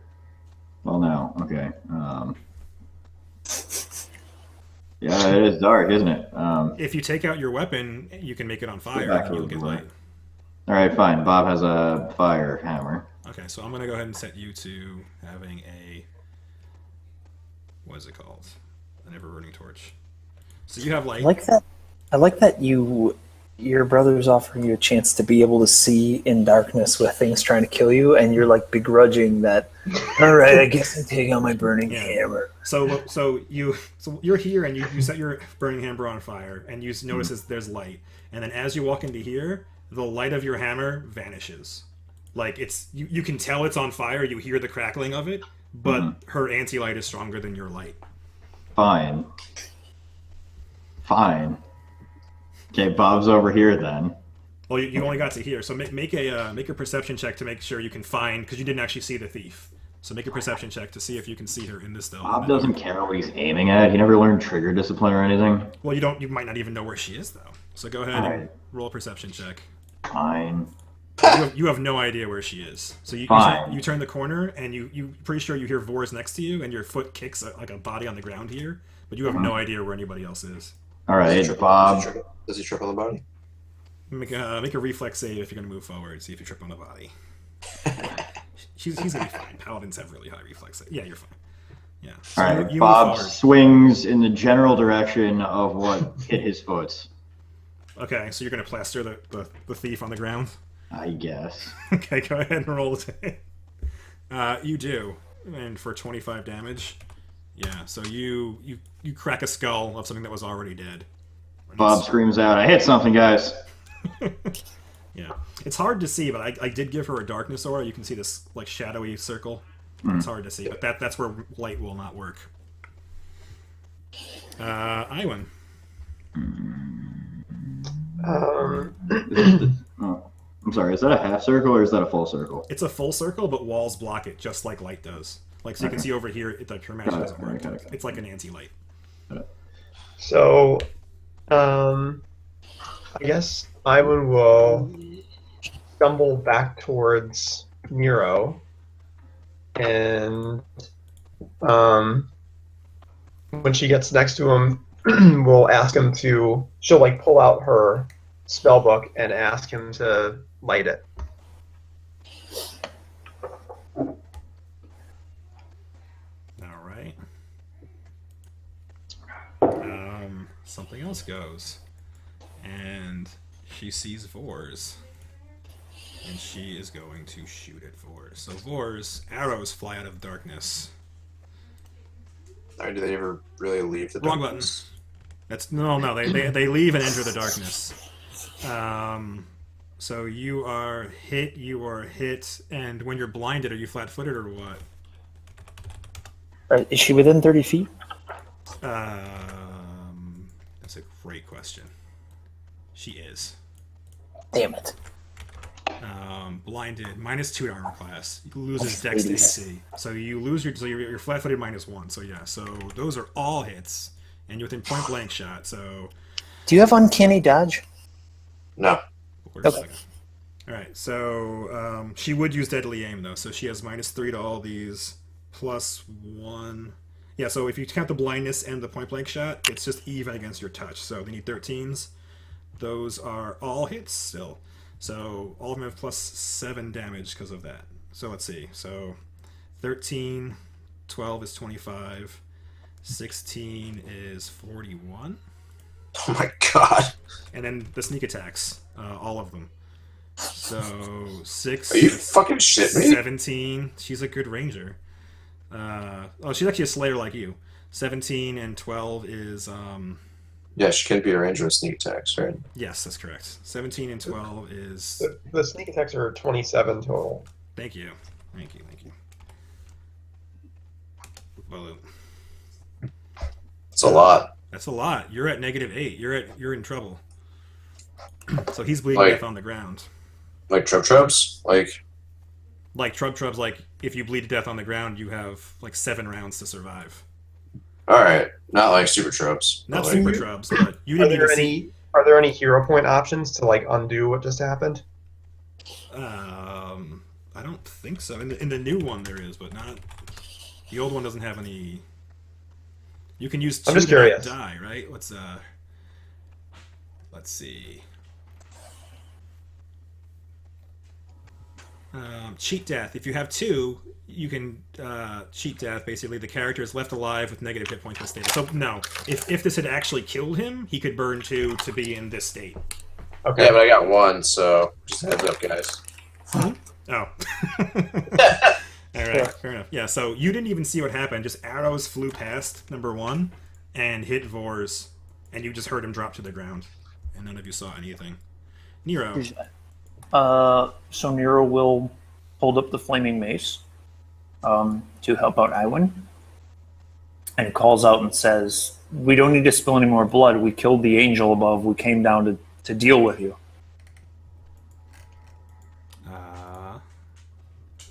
And I can't see Vors, can I? You can't. No, there's darkness there. So I don't even know that you've gone down, so I can't. Well, hear you heard something flick through the air and hit the ground. And I'll say, Bob, make a perception check to see if you noticed that Vors fell. No. Wait. Can I tell you that I saw Horus fall? You didn't see him fall. Right, but I can really bluff and say I did. Are you inferring that you're just guessing that he fell? Yeah. Oh, you can lie to your friends. Yeah. Because I'm stronger and a better fighter than he is. Yeah, I'm pretty sure Vors is dead, guys. Pretty sure. Yeah, that's what I say. Okay, since it's 9, we'll stop here. We can roleplay a little bit. Cliffhanger. Yeah, cliffhanger. We'll do a little bit of roleplay. Nero, you can tell me what you said again, and I'll make a special Discord channel and Sure. see if they make peace or if we continue the fight next session. Sure. But we need a moral and an MVP. What do you guys got? Let's see, moral. There were a lot of morals that I scrolled don't by. think you knew that, but I think you're right. I'm going to roll a d20 and probably will roll a 1 on that. Yeah. And then I did, yeah. Mood lighting to your murder. Those are the only morals I have, huh? I I'm gonna touch don't have it myself on with my my- I'm gonna touch myself with my infernal healing wand. Of course, Force touches it. Sun, catch your breasts.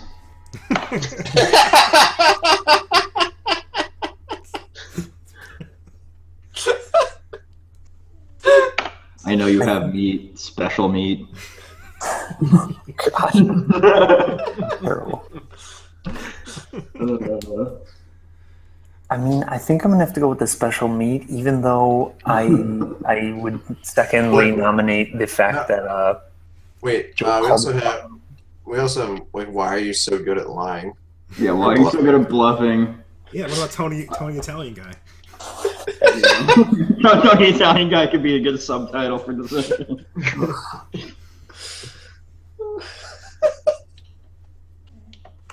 Italian guy. Yeah. Yeah, you can also send me your MVP votes. Any nominations? Anybody do anything super awesome? Boris, like, almost didn't die. Almost. Gonna throw that one out there. it's true. If I throw like a cure moderate wounds potion at the floor, No, you've got to kneel down. It's And like pour it in hoping. this yeah. no, it's not a bomb. It's not a healing bomb. Oh, there is a way to do that. Yeah. Boris for sneaking and almost not dying. Bob for killing an angel just about single-handedly. Plastering angel's brains, yeah. I think the unsung hero of the game really is Tony Italian guy. For distracting the angel. For bluffing an angel, good lord. Like 3 times. I'm surprised how bad that angel was at sense motive. You rolled very well anyway, to be fair, but like I was very surprised it had like a +3 to sense motive. I mean, it's Well- there to believe your confession, not to judge you. It's true. Boris also found the grave, so that was like that scouting was pretty good. Vors for MVP. Go ahead /GM me, Vors or Bob. How many points do you have over there, bud? One. It's That's metagame. fine. Alright, I vote Boris. And he's almost dead, so. All right. Okay, Vors got it. Yeah. And moral, anybody have a strong opinion? I got 1 vote for, of course, Vors touches it. I think the meat one was pretty good. The meat was pretty. Yeah, I like the meat one. I know you have meat special. Sure. Okay. Let's do it. Especially with that accent. Special. I know you have I meat. practiced that accent Special like, meat. in the shower like 4 times, and I totally butchered it when I started doing it. Like I immediately went to a Russian accent. Well, it's good because It's very Borat. that person Wait, was a butcher. What Generva knows, Generva sees in her dreams. But you could probably pay like my coworkers to do your voiceovers. And we get Oleg to do like Yes, no, it's we went paintballing on Friday, and on Google Maps the paintball place is on the left of the road, but in real life it's on the right of the road. So Oleg went to like someone's house, knocked on the door, and was like, "Okay, yes, is paintball field?" And they were like, "No, get the fuck off my lawn!" And he just didn't come paintballing. that's pretty good.